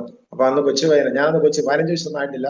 മേ ബി 10 ആയിരിക്കും. എനിക്ക് അത്രയും കൃത്യമായിട്ട് ഓർമ്മയില്ല. ഒത്തിരി കാര്യങ്ങൾ എനിക്ക് അത് മറന്നു പോയിട്ടുണ്ട്. ഇതൊക്കെ ഓർമ്മയിൽ കിടക്കുന്ന കാര്യങ്ങളാണ്. ഇതൊന്നും പലയിടത്തും പറയാത്ത കാര്യങ്ങളുമാണ്. എല്ലായിടത്തും നമുക്ക് അത് പറയാൻ പറ്റത്തില്ലല്ലോ. ദൈവത്തിന് സ്തോത്രം. എന്നാൽ ഈ വൈദ്യൻ വെല്ലുവിളിച്ച് ചികിത്സിച്ചു. അദ്ദേഹം പറഞ്ഞ എല്ലാ ലക്ഷണങ്ങളും എന്റെ ശരീരത്തിൽ നടന്നു. പക്ഷേ ഞാൻ എണീറ്റ് മാത്രം നടന്നില്ല. സ്തോത്രം. ദിനത്തേതിലെ ഈ വൈദ്യൻ ഞങ്ങളുടെ വീട്ടിൽ വരാതെയായി. സ്തോത്രം. അങ്ങനെ അദ്ദേഹം ട്രീറ്റ്മെന്റ് അവിടെ അവസാനിക്കുകയാണ്. അത് വാർപ്പിലാണ് എണ്ണ കാച്ചത്. വാർപ്പ് എടുത്തിട്ട് അഭേദാശ്രമത്തിലെ വാർപ്പ് ഞങ്ങൾ പോയി വടയകെടുപ്പിന്റെ കുറെ ഉരുളികള് അതെല്ലാം കയറ്റി അടുപ്പിൽ കയറ്റി 7 ദിവസം കൊണ്ട്, ഒരു ദിവസം കൊണ്ട് 7 ദിവസം കൊണ്ട് ഉണ്ടാക്കുന്ന ഒരു എണ്ണ. അത് വൈകുന്നേരം പ്രത്യേക അതിന്റെ സമയം മുഹൂർത്തം നോക്കിയിട്ട് മാത്രമേ അതിന് തീയിടത്തുള്ളൂ. അത് തീയിടുന്ന എവിടെയാണെന്ന് വെച്ച് കഴിഞ്ഞാൽ അതാണ് രസം. വീടിന്റെ കോല കുഴിച്ചിട്ട്, ഫ്രണ്ട് വരാന്ത കുഴിച്ചിട്ട് ആ വരാന്തയിൽ തീയിട്ടിട്ടാണ് അങ്ങനെ ഉണ്ടാക്കേണ്ട എണ്ണയാണ്. അത്രയും പവിത്രതയോട് ഉണ്ടാക്കേണ്ട ഒരു എണ്ണയാണ് എന്ന് പറഞ്ഞിട്ട് അങ്ങനെ എല്ലാം ചെയ്തു. ആ എണ്ണയുടെ സ്മെല്ല് ഇവിടെ ഒരു കിലോമീറ്റർ അപ്പുറം നിന്നാൽ നമുക്ക് കിട്ടും. അത്രയും ഇങ്ങനെ ആസ്മാറ്റിക് ആയിരിക്കുന്ന ആൾക്കാർ ഇങ്ങനെ വലിച്ചു മരിക്കാൻ പോകുന്നവർക്ക് ഇതിന്റെ കുറച്ച് ഡ്രോപ്സ് കൊടുത്താൽ അവരുടെ ആസ്മ അപ്പോഴേ മാറും. അത് കേട്ടിട്ട് തന്നെ പല ആൾക്കാർ അവിടെ വന്ന് ഞങ്ങളുടെ ആ എണ്ണയുടെ ബാക്കി റെസിഡ്യൂൾസ് മേടിക്കാനൊക്കെ വന്നിട്ടുണ്ടായിരുന്നു. സ്തോത്രം. ഞാൻ വളരെ നറേറ്റഡ് ആയി പോയി. ഞാൻ പെട്ടെന്ന് ഷോർട്ട് ചെയ്യട്ടെ. ദൈവത്തിന് സ്തോത്രം. ഇന്നത്തെ ഇതിൽ എന്താ സംഭവിച്ചെന്ന് പറഞ്ഞാല് ഞാനിങ്ങനെ അപ്പൊ വളരെ തോറും അപ്പൊ തന്നെ എന്റെ വിദ്യാഭ്യാസം അവസാനിച്ചു. 2ാം സ്റ്റാൻഡേർഡ് പഠിക്കുമ്പോഴാണ് ഈ പോളിയോ വന്നത്. ആ 2ാം സ്റ്റാൻഡേർഡിൽ പഠനം ശേഷം പിന്നെ പഠിക്കാൻ വർഷങ്ങള് ഹോസ്പിറ്റൽ ട്രീറ്റ്മെന്റ്, പ്രാർത്ഥനാലയങ്ങൾ ഇങ്ങനെ മാറി പോയി. എങ്കിലും പിന്നത്തെ ഇതിലെ 4ാം സ്റ്റാൻഡേർഡ് മുതൽ എന്നെ പഠിപ്പിക്കാനും 4ാം സ്റ്റാൻഡേർഡ് മുതലുള്ള പുസ്തകങ്ങൾ വീട്ടിലിരുത്തി. എന്റെ മമ്മി ഒരു ടീച്ചറും കൂടെയാണല്ലോ. അവരൊന്നും പഠിപ്പിക്കത്തില്ല, വേറെ ട്യൂഷൻ മാസ്റ്ററെ വെച്ചിട്ട് 9ാം സ്റ്റാൻഡേർഡ് വരെയുള്ള പഠനം വീട്ടിൽ വെച്ച് നടത്തി. എന്നാൽ എക്സാം എഴുതാൻ പറ്റത്തില്ല. എക്സാം എഴുതാൻ നമുക്ക് 17 വയസ്സ് കഴിഞ്ഞാൽ മാത്രമേ നമുക്ക് ഗവൺമെന്റ് ലോ അനുസരിച്ച്, എക്സാം ലോ അനുസരിച്ച് എഴുതാൻ പറ്റത്തുള്ളൂ. SSLC എഴുതാം 17 വയസ്സ് കഴിയുമ്പോൾ. അങ്ങനെ 17ാമത്തെ വയസ്സിൽ ഓവറേജ് കാൻഡിഡേറ്റ് ഞാൻ എക്സാം എഴുതി. ബട്ട് അതിനു മുമ്പ് സംഭവിച്ചൊരു അത്ഭുതം എന്ന് പറയുന്നത്, എന്റെ 15ാമത്തെ വയസ്സിൽ ഇനി ഒരു ചികിത്സയും ചെയ്യണ്ട എന്ന് വിചാരിച്ച് ഇരിക്കുന്ന ഒരു കാലത്താണ്. കാരണം ചികിത്സ എല്ലാം ചെയ്തു മടുത്തു, പ്രാർത്ഥിച്ചു മടുത്തു, എല്ലാ കാര്യങ്ങളും ഇങ്ങനെ മടുപ്പായിരിക്കുന്ന സമയത്ത് അപ്പയുമൊക്കെ വളരെ സങ്കടപ്പെടുന്നുണ്ടായിരുന്നു. അതിനു മുമ്പ് തന്നെ പല ആൾക്കാർ പറഞ്ഞു, മമ്മിയെ വിളിക്കുന്നത് ആൾക്കാർ, നാട്ടുകാർ സ്നേഹത്തോടെ വിളിക്കും, സാവിത്രി എന്ന പേര് പറഞ്ഞ് വിളിക്കും. മുതിർന്ന ആൾക്കാര്, സാവിത്രി നീ എന്തിനായി അവന് വേണ്ടി ഇനിയും പണം മുടക്കുന്നത്? നീ അവനൊരു കട ഇട്ട് കൊടുക്ക്, അവൻ അവിടെ ഇരുന്ന് വല്ല കച്ചവടം വല്ലതും നടത്തി ജീവിക്കട്ടെ. ഞങ്ങളുടെ വീടിന്റെ പറമ്പിന്റെ അറ്റത്തൂടെ ഒരു ചെറിയ റോഡുണ്ട്, അപ്പൊ അവിടെ ഒരു കട വല്ലതും ഇട്ട് കൊടുക്ക്, അങ്ങനെ കച്ചവടം വല്ലതും നടത്തി ജീവിക്കട്ടെ, നിനക്ക് ചെയ്യാൻ പറ്റുന്നതെല്ലാം നീ ചെയ്തല്ലോ എന്നൊക്കെ വളരെ സങ്കടത്തോടെ ആൾക്കാർ പറയുന്ന രംഗങ്ങൾ വരെ ഉണ്ടായി. അത്രയും ഒത്തിരി പേര് അങ്ങനെ പറയാനിടയായി. പക്ഷെ എന്റെ പാരന്റ്സ് അങ്ങനെയൊന്നും കേട്ടില്ല. ഒടുവിലായി അവർ എന്നെ വേറൊരു ഹോസ്പിറ്റലിൽ കൊണ്ടുപോയി. എവിടെ കേട്ടാലും, പുതിയ ഹോസ്പിറ്റൽ കേട്ടാൽ അവിടെ എല്ലാം പോയി ചികിത്സിക്കുമായിരുന്നു. 15ാമത്തെ വയസ്സിൽ നാഗർകോവിലിന് അപ്പുറം, ദാറ്റ് മീൻസ് ഗോയിങ് ടു തിരുനെൽവേലിക്ക് പോകുന്ന റോഡില് ഒരു കാതറൈൻ ബൂത്ത് ഹോസ്പിറ്റൽ എന്ന് പറയുന്ന സാൽവേഷൻ ആർമിയുടെ ഒരു പഴയ ഹോസ്പിറ്റൽ ഉണ്ട്. അത് മിഷണറി വെള്ളക്കാർ വന്ന് സ്ഥാപിച്ചൊരു ഹോസ്പിറ്റലാണ്. ആ ഹോസ്പിറ്റലിനെ കൊണ്ടുപോയി അവിടെ 4 മാസം 8 ദിവസം എന്നെ അവിടെ കിടത്തിയിട്ട് ഓപ്പറേഷൻ ഒക്കെ ചെയ്ത് കാലിപ്പർ ക്രച്ചസ്, പോളിയോ പേഷ്യൻസിനുള്ള അവസാനത്തെ ട്രീറ്റ്മെന്റ് ആണ് കാലിപ്പർ വിത്ത് ക്രച്ചസ്. കാലിപ്പർ എന്ന് പറയുന്ന ഒരു ഷൂ ആണ്. അത് മെറ്റൽ ഫ്രെയിമിൽ പിടിക്കുന്ന ഷൂ ആണ്. അത് അരയുടെ ബട്ടക്സിന്റെ ബാക്ക് വരെ കവർ ചെയ്ത് നിൽക്കുന്നതാണ്. നടക്കുമ്പോൾ റോബോട്ട് നടക്കുന്ന പോലെ ആയിരിക്കും നടക്കുന്നത്. 2 ക്രച്ചസും കാണും. അത് തന്നെ എൽബോ ക്രച്ചസ് കാണും, ചിലപ്പോൾ ഷോൾഡർ ക്രച്ചസ് കാണും. എനിക്ക് എൽബോ ക്രച്ചസ് മതിയായിരുന്നു. അങ്ങനെ 4 മാസം 8 ദിവസം ആ ഹോസ്പിറ്റലിൽ അഡ്മിറ്റ് ആയി. എന്നാൽ ആ കാലിപ്പർ ഇട്ട് നടക്കുക എന്ന് പറയുന്നത് ഒരു വലിയ സംഭവമാണ്. അതെടുത്ത് കാലിലോട്ട് ആദ്യം ഫിറ്റ് ചെയ്യുമ്പോൾ നമുക്ക് ഈ ഭൂഗോളം മുഴുവൻ കറങ്ങുന്നത് പോലെ തോന്നും. ഭൂമി മുഴുവൻ ഇങ്ങനെ കറങ്ങി നമ്മൾ താഴെ പോകുന്ന പോലെ തോന്നും. പക്ഷെ എന്റെ പപ്പയുടെ നിരന്തരമായ ശിക്ഷണത്തിലാണ് എനിക്ക് ഈ കാലിപ്പർ ഇട്ട് നടക്കാൻ ദൈവം കൃപ ചെയ്തത്. അല്ലെങ്കിൽ എന്റെ പപ്പയുടെ വെൽ ഡിസിപ്ലിൻ ആയിരിക്കുന്ന സ്ട്രിക്റ്റ് ഡിസിപ്ലിൻ അതിന്റെ പേരിൽ ഉണ്ടായിരുന്നു. ഞാനത് കാലിപ്പർ ഇട്ട് നടന്നില്ല എങ്കിൽ പപ്പ എന്നെ അടിക്കുമായിരുന്നു, നന്നായിട്ട് തല്ലുകയൊക്കെ ചെയ്യുമായിരുന്നു. സ്തോത്രം. അങ്ങനെ 1 വർഷം പ്രാക്ടീസ് ചെയ്തു. കാലിപ്പർ ഇട്ട് നടന്ന് ക്രച്ചസ് പിടിച്ച് നടന്ന് പ്രാക്ടീസ് ചെയ്തിട്ട് മാത്രമാണ് എനിക്ക് വീട് വിട്ട് എങ്ങോട്ടെങ്കിലും പോകാൻ പോലും പറ്റിയ ഒരു സാഹചര്യം വന്നത്. അങ്ങനെ പിന്നെ ഞാൻ ക്രമേണ നടക്കാൻ തുടങ്ങി, ബസ് കയറാൻ പഠിച്ചു. അങ്ങനെ ഒരു പ്രൈവറ്റ് പാരലൽ ട്യൂട്ടർ കോളേജിൽ പോയി SSLC. അതെല്ലാം മമ്മിയും പപ്പയും ഒക്കെ ധാരാളമായി എന്റെ പുറകിൽ ഹെൽപ്പ് ചെയ്തു. അവരുടെ സഹായത്തോടുകൂടെ പോയി. പിന്നത് ഞാൻ ഒറ്റയ്ക്ക് തന്നെ പോകാൻ ശീലിച്ചു. അങ്ങനെ പ്രൈവറ്റ് ഓവറേജ് കാൻഡിഡേറ്റ് ഞാൻ SSLC പാസ്സായി. പിന്നെ ഞാൻ തുടർന്നുള്ള കോളേജ് പഠനമൊക്കെ നടത്തി. എന്നാൽ എനിക്ക് വലിയ കോളേജിലൊക്കെ പഠിക്കാനുള്ള അവസരം ഉണ്ടായിരുന്നു. എന്നാൽ അത്രയും ദൂരം യാത്ര ചെയ്യാൻ കഴിയില്ല എന്ന് വെച്ചിട്ട് എന്റെ മമ്മി ആ കോളേജിൽ പോയി അഡ്മിഷൻ സ്റ്റോപ്പ് ചെയ്ത് എനിക്ക് മാർഗാനിസ് കോളേജ് പഠിക്കണം ഭയങ്കര ആഗ്രഹമായിരുന്നു. മാർഗാനിസ് കോളേജ് കേരളത്തിലെ ടോപ്പ് കോളേജുകളിൽ ഒന്നാണ്. അപ്പൊ മാത്രമല്ല ട്രിവാൻഡ്രത്തെ ഏറ്റവും ടോപ്പസ്റ്റ് കോളേജ് ആയിരുന്നു അന്ന് മാർഗാനിസ് കോളേജ്. അവിടെ പഠിക്കുന്നവർക്കൊക്കെ ഹൈ പ്രിവിലേജ്ഡ് ആണ് അവര്, അത്ര ആൾക്കാര്. എനിക്ക് അവിടെ അഡ്മിഷൻ കിട്ടി. കാരണം എനിക്ക് പ്ലസ് ടു അല്ല, പഴയ പ്രീ ഡിഗ്രി സെക്കൻഡ് ക്ലാസ് മാർക്കൊക്കെ ഉണ്ടായിരുന്നത് കൊണ്ട് എനിക്ക് അവിടെ അഡ്മിഷൻ കിട്ടിയതാണ്. പക്ഷെ ഞാൻ അറിയാതെ എന്റെ മമ്മി അവിടെ പോയി അഡ്മിഷൻ ക്യാൻസൽ ചെയ്തു. എന്നാൽ പിന്നെ വർഷങ്ങൾ കഴിഞ്ഞിട്ടാണ് ഞാൻ ഇത് അറിയുന്നത്. വർഷങ്ങൾ എന്ന് പറയാൻ ചില വർഷങ്ങൾ, 2-3 വർഷം കഴിഞ്ഞിട്ടാണ് ഞാനത് അറിയുന്നത്. അന്ന് ഞാൻ മുഴുവൻ കരഞ്ഞു. അന്നത്തെ ദിവസം മുഴുവൻ കരഞ്ഞു. മമ്മിയോട് ഞാൻ ഒത്തിരി വഴക്കുണ്ടാക്കി, ബഹളം ഉണ്ടാക്കി. ഞാനന്ന് കരയുകയായിരുന്നു. മമ്മി പറഞ്ഞു, നിനക്ക് അത്രയും ദൂരം യാത്ര ചെയ്യാൻ കഴിയില്ലെന്ന് പറഞ്ഞിട്ടാണ്, അങ്ങനെ ചിന്തിച്ചുകൊണ്ടാണ് ഞാനത് പോയി ക്യാൻസൽ ചെയ്തത് എന്നൊക്കെ മമ്മി എന്നെ ആശ്വസിപ്പിക്കാനിടയായി. കാരണം വീട്ടിൽ നിന്നും 3 ബസ് കയറണം, പിന്നെ 1 കിലോമീറ്റർ അധികം അവിടെ ബസ് സ്റ്റോപ്പിൽ നിന്ന് പിന്നെ അവിടെ കോളേജിലോട്ട് നടക്കണം. കോളേജ് തന്നെ കോളേജ് ക്ലാസ് റൂംസ് എല്ലാം മുകളിലും താഴെയും അങ്ങനെയും ഇങ്ങനെയൊക്കെയാണ് പലയിടത്ത്. അതൊന്നും എനിക്ക് എന്റെ ശാരീരിക ക്ലേശങ്ങളെ ഓർത്തുകൊണ്ട് അവരെ എന്നെ വെൽ പ്രൊട്ടക്ട് ചെയ്തു എന്റെ പാരന്റ്സ്. എന്നാൽ ഇങ്ങനെ കാര്യങ്ങൾ മുന്നോട്ട് പോകുമ്പോൾ ചില കാലങ്ങൾ മാത്രമേ ഏതൊരു വ്യക്തിയുടെ ജീവിതത്തിലായാലും ദൈവത്തിന് നിങ്ങളെ കുറിച്ചൊരു ഉദ്ദേശമുണ്ടെങ്കിൽ, അല്ലെങ്കിൽ എന്നെ കുറിച്ചൊരു ഉദ്ദേശമുണ്ടെങ്കിൽ ദൈവത്തിന്റെ ഉദ്ദേശങ്ങൾ മാത്രമേ സാധ്യമാകുകയുള്ളൂ. അതിനും പറയുന്നു, ദൈവം തന്റെ താല്പര്യമൊക്കെ സാധിക്കുന്നു, തന്റെ ഉദ്ദേശങ്ങളെ അവൻ സാധ്യമാക്കി തീർക്കുന്നു. അപ്പൊ ദൈവിക ഉദ്ദേശങ്ങളും ദൈവിക പദ്ധതികളും സാധ്യമാക്കുന്നതിന് വേണ്ടി ദൈവത്തിന് ഒരു മനുഷ്യന്റെ ജീവിതത്തിൽ ഏതൊരു പ്രവൃത്തിയും ഏതൊരു തരത്തിലും ആ വ്യക്തിയെ നടത്തുവാൻ കഴിയും. ദൈവത്തിന് സ്തോത്രം. അങ്ങനെ എന്നെ ഈ ലോകത്തിൻ്റെതായ എല്ലാ കാര്യങ്ങളും എനിക്ക് ദാറ്റ് മീൻസ് അതിൻ്റെതായിരിക്കുന്ന എല്ലാ ലോകപ്രകാരമുള്ള ബ്ലെസ്സിങ്സ്, വെൽഫെയർ, അതുമായുള്ള കാര്യങ്ങളെല്ലാം ദൈവം സ്റ്റോപ്പ് ചെയ്തിട്ട് എന്നെ സ്വർഗീയ വിളിക്ക് വേണ്ടി ദൈവം തിരഞ്ഞെടുത്തു. സ്തോത്രം. നമുക്ക് അതിനെക്കുറിച്ച് കാണുവാൻ കഴിയുന്നത്, പെട്ടെന്നൊരു ദിവസം വിളിച്ചിങ്ങനെ കൊണ്ടുവരികയല്ല ദൈവം ചെയ്യുന്നത്. റോമാലേഖനം 8-ാം അധ്യായത്തിന്റെ 29-30 വാക്യങ്ങളിൽ 28-29 വാക്യം നാം ഇങ്ങനെ കാണുന്നു. ദൈവം മുന്നറിഞ്ഞവരെ അവൻ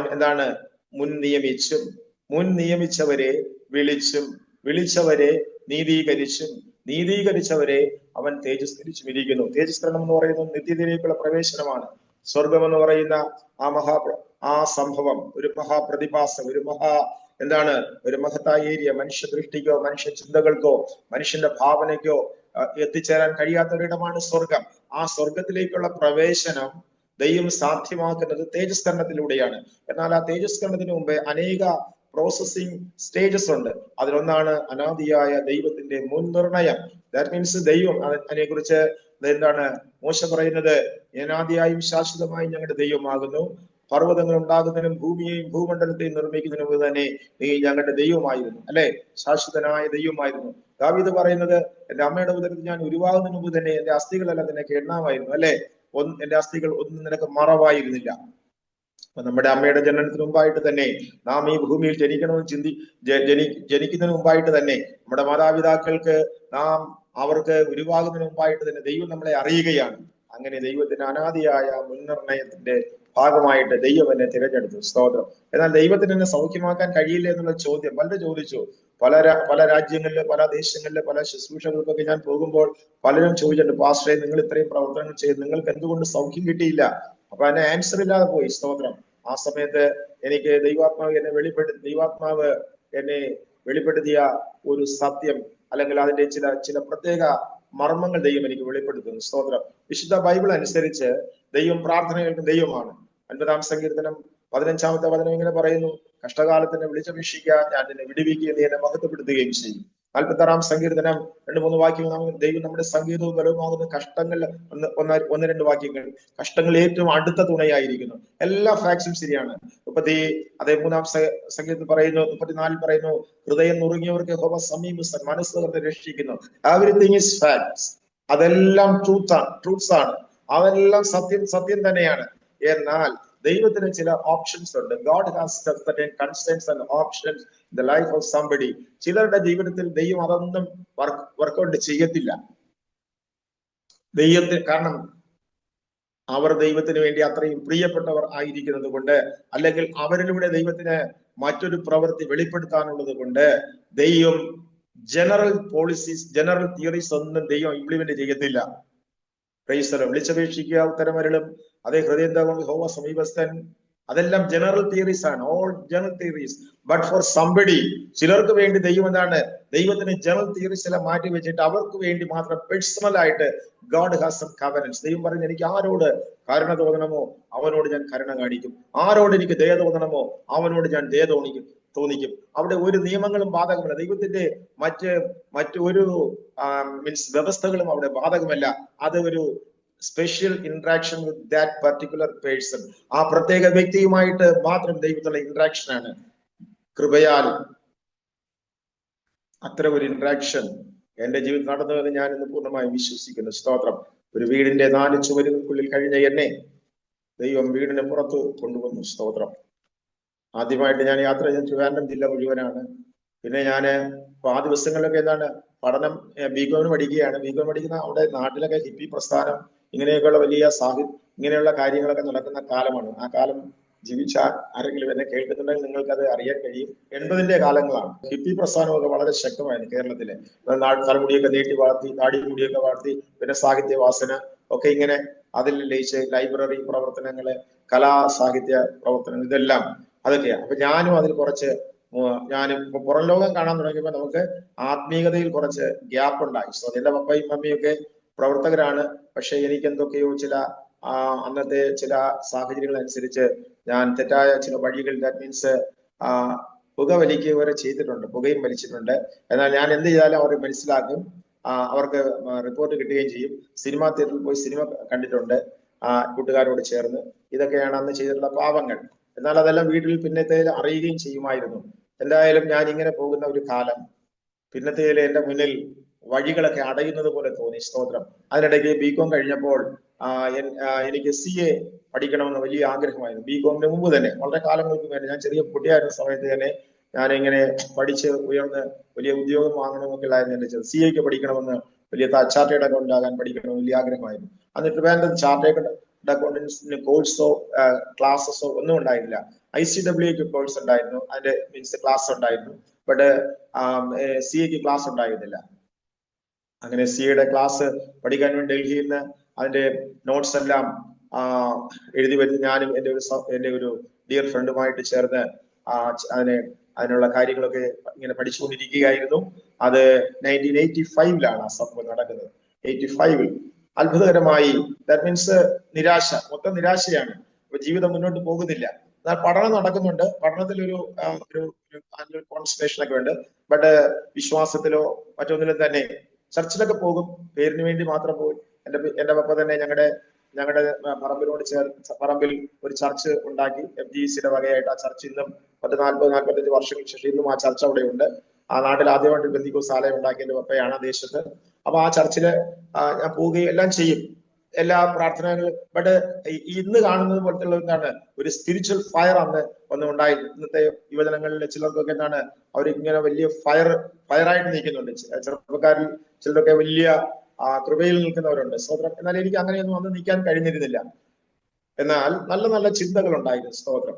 അപ്പൊ ലോകപ്രകാരം ഒരു ഉയർന്ന ഉദ്യോഗം ഭരിക്കണം, ചാർട്ടേഡ് ഒക്കെ ഉണ്ടാകണം, ഇങ്ങനെയൊക്കെയുള്ള ആഗ്രഹം ഉണ്ടായിരുന്നു. ബട്ട് ദൈവത്തിന്റെ വഴി മറ്റൊന്നായിരുന്നു. സ്തോത്രം. അങ്ങനെ ഇരിക്കെ ഒരു ദൈവദാസൻ ഞങ്ങളുടെ ഭവനത്തിൽ വരികയും അദ്ദേഹത്തിന്റെ ഭവനത്തിൽ നടക്കുന്ന ഒരു ബൈബിൾ സ്കൂളിലേക്ക് കൂട്ടിക്കൊണ്ടുപോവുകയും ചെയ്തു. അദ്ദേഹത്തിന്റെ പേര് നൈനാൻ കോട്ടൂരത്ത് എന്നാണ്. അവർ അമേരിക്കയിൽ സെറ്റിൽഡ് ആയിരുന്നു. അദ്ദേഹം മരിച്ചുപോയി. അദ്ദേഹത്തിന്റെ ഭാര്യയൊക്കെ മരിച്ചുപോയി. ഇപ്പോൾ അദ്ദേഹത്തിന്റെ മകൻ സാം നൈനാൻ ഉണ്ട്.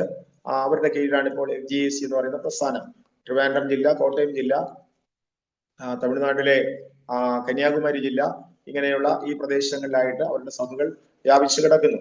സ്തോത്രം. അപ്പൊ ഈ സഭയുടെ ഒരു ബൈബിൾ സ്കൂള് ട്രിവാൻഡ്രത്ത് മെഡിക്കൽ കോളേജിനടുത്തുള്ള ഈ ദേവദാസന്റെ ഭവനത്തില് നടന്നുകൊണ്ടിരുന്നു. സ്തോത്രം.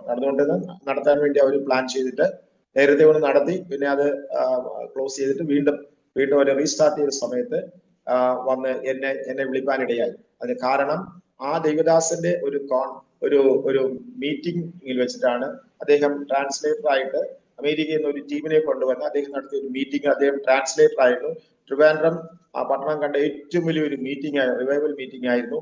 മാർവിൻ ക്രോ എന്ന് പറയുന്ന ഒരു അമേരിക്കൻ മിഷണറി അന്ന് അവിടെ പ്രസംഗിച്ചു. പഴയ ദേവദാസന്മാർക്ക് ആർക്കെങ്കിലും അറിയാമോന്ന് എനിക്ക് അറിയത്തില്ല. മാർവിൻ ക്രോ ഒരു 10 അടി ദൂരത്ത് നിൽക്കുമ്പോഴേ നമ്മുടെ ശരീരത്തിൽ ഫയർ ഫയർ എക്സ്പീരിയൻസ് ആകും. നമ്മുടെ ശരീരം മൊത്തം വിറച്ച് തീ കൊണ്ട് ജ്വലിക്കുന്നത് പോലെ തോന്നും. മാർവിൻ ബ്രോയുടെ കൈ നമ്മുടെ തലയിലോ ശരീരത്തിലോ ഒക്കെ സ്പർശിക്കുമ്പോൾ അവിടെ ഫയറായിട്ട് നമുക്ക് തോന്നും. അത്ഭുതങ്ങൾ നടന്ന ട്രിവാൻഡ്രം ജില്ലയിൽ നടന്ന അത്ഭുതങ്ങൾക്ക് കണക്കില്ലായിരുന്നു. ട്രിവാൻഡ്രത്തെ എല്ലാ കോളേജസ് ക്യാമ്പസുകളിൽ നിന്ന് കുട്ടികൾ ചെറുപ്പക്കാർ ഇരച്ചു കയറി LMS കോമ്പൗണ്ടിലെ ഇന്ന് കാണുന്ന പോളിയോ ഹോം എന്നൊക്കെ പറയുന്ന LMS കോമ്പൗണ്ടിലെ അന്നത്തെ വലിയ ഗ്രൗണ്ടില്, പിന്നെ പുത്തരിക്കണ്ടം മൈതാനം, ഇന്ന് പുത്തരിക്കണ്ടം മൈതാനം ചെറുതായി പോയി. പുത്തരിക്കണ്ടം മൈതാനം അന്ന് വലിയ മൈതാനമായിരുന്നു. 10,000 20,000 ഒക്കെ ആളുകൾക്ക് അന്ന് അവിടെ ഇരിക്കാമായിരുന്നു. ആ മൈതാനം കംപ്ലീറ്റ് ഓവർഫ്ലോ ചെയ്യുന്ന രീതിയിൽ മീറ്റിംഗ്സ് നടന്നു. സ്തോത്രം. ആ മീറ്റിംഗിൽ ട്രാൻസ്ലേറ്റർ ആയിരുന്നത് ഈ പ്രിയ നൈനാൻ സാർ ആയിരുന്നു. അദ്ദേഹം കൈയൊപ്പിട്ട് എന്റെ പപ്പയ്ക്ക് കൊടുത്ത ഒരു ബൈബിൾ എന്റെ പപ്പ സൂക്ഷിച്ചിരുന്നു. തുടർന്ന് 13 വർഷങ്ങൾക്ക് ശേഷം എന്റെ പപ്പയും ഈ ദൈവദാസനും കൂടെ അതുപോലെ ഒരു മീറ്റിംഗിൽ വെച്ച് വീണ്ടും കാണാനിടയായി. അന്ന് എന്റെ പപ്പ ഒരു പാസ്റ്ററായി, സാരോൺ സഭയുടെ പാസ്റ്ററായി പ്രവർത്തിക്കുകയായിരുന്നു. അങ്ങനെ നൈനാൻ സാറ് അതിനെ ഓർത്ത് നൈനാൻ സാർ പിന്നെയും പപ്പയുമായിട്ട് പരിചയപ്പെട്ടിട്ട് തന്നോടൊപ്പം നിന്ന് പ്രവർത്തിക്കാൻ അങ്ങനെ വിളിക്കുകയും തുടർന്നുള്ള വർഷങ്ങൾ എന്റെ പപ്പ എന്റെ പിതാവ് നൈനാൻ സാറിനോട് പ്രവർത്തിക്കുക. അങ്ങനെ നൈനാൻ സാർ ഞങ്ങളുമായിട്ട് ഇന്ററാക്ട് ചെയ്ത, അല്ലെങ്കിൽ ഞങ്ങളുമായിട്ട് ഞങ്ങളുടെ ബന്ധം സ്ഥാപിച്ച ആ ദിവസങ്ങളിലാണ് ഈ ബൈബിൾ സ്കൂളിലേക്ക് എന്നെ കൂട്ടി. ഇതെല്ലാം ദൈവത്തിന്റെ നിമിത്തങ്ങളായിരുന്നു. ദൈവം ഓരോന്നിനും നിമിത്തങ്ങൾ, കാരണങ്ങൾ വയ്ക്കും. സ്തോത്രം. ഇന്ന് പകൽക്കാലം എന്നെ കേൾക്കുന്ന പ്രിയ വത്സല്യ ശ്രോതാവേ, നിങ്ങളുടെ ജീവിതത്തിൽ ഇതുപോലെ ദൈവം ചില നിമിത്തങ്ങൾ, മുഖാന്തരങ്ങൾ, കാരണങ്ങൾ ഒക്കെ കൊണ്ടുവരും. ഈ അരോമ TV-യിലൂടെ നിങ്ങൾ ഈ ശബ്ദം കേൾക്കുമ്പോൾ ഇതിന് കാരണക്കാരനായി ഈ ദൈവദാസനെ ഞാൻ ഒരിക്കലും പരിചയപ്പെട്ടിരുന്നില്ല.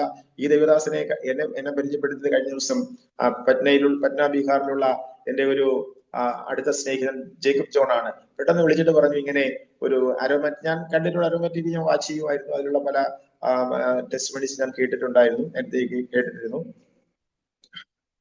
പറഞ്ഞു, ഇങ്ങനെ ഒരു പ്രവർത്തനമുണ്ട്, പാസ്റ്റർക്ക് ടെസ്റ്റിമണി പറയാൻ തയ്യാറാണെങ്കിൽ ഞാൻ അത് ഏർപ്പാട് ചെയ്യാം, ഞാൻ ആ ദൈവദാസനോട് പറയട്ടെ എന്ന് ചോദിച്ചു. ഞാൻ പറഞ്ഞോളാൻ പറഞ്ഞു. സ്തോത്രം.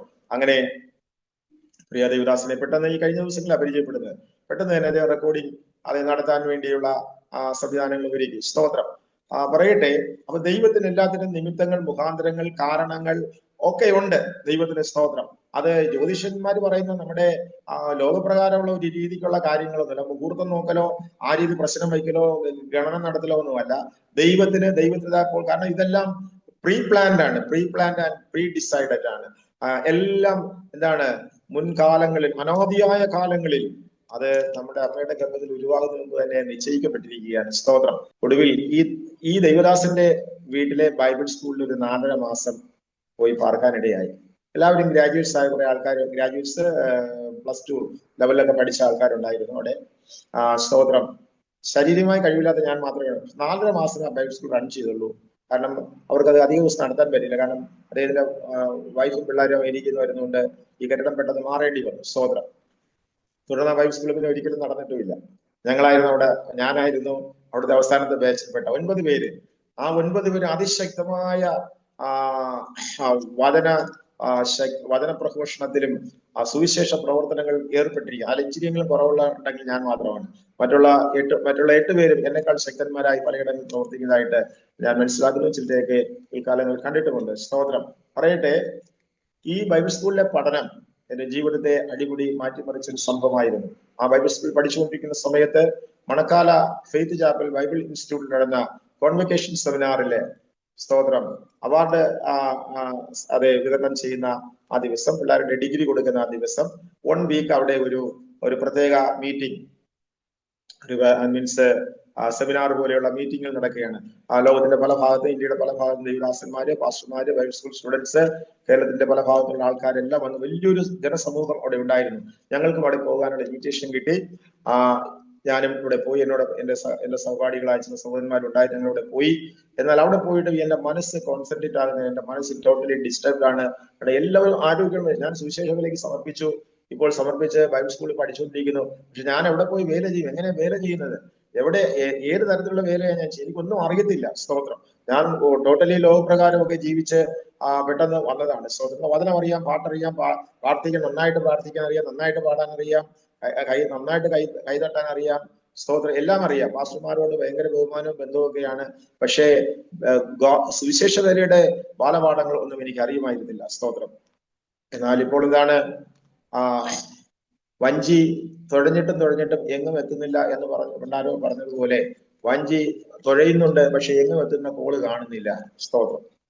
എന്നാൽ ആ Manakkala faith chapel Bible institute എത്തിയപ്പോൾ പറഞ്ഞല്ലോ, നിരാശാബോധവും കൂടി എല്ലാവരും ചെറുപ്പക്കാര് ഭയങ്കരമായിട്ട് ഓരൊക്കെ ഉല്ലസിച്ച് ഇങ്ങനെ അവരിങ്ങനെ, പക്ഷെ എനിക്കാണ് നടക്കാൻ പോലും പറ്റത്തില്ലല്ലോ. എന്നാൽ അന്ന് എനിക്ക് നന്നായിട്ട് നടക്കാൻ കഴിയുമായിരുന്നു. വിത്ത് ക്രച്ചസ് കാലിപ്പറിൽ എനിക്ക് നടക്കാനും ഒക്കെ നന്നായിട്ട് കഴിയുമായിരുന്നു.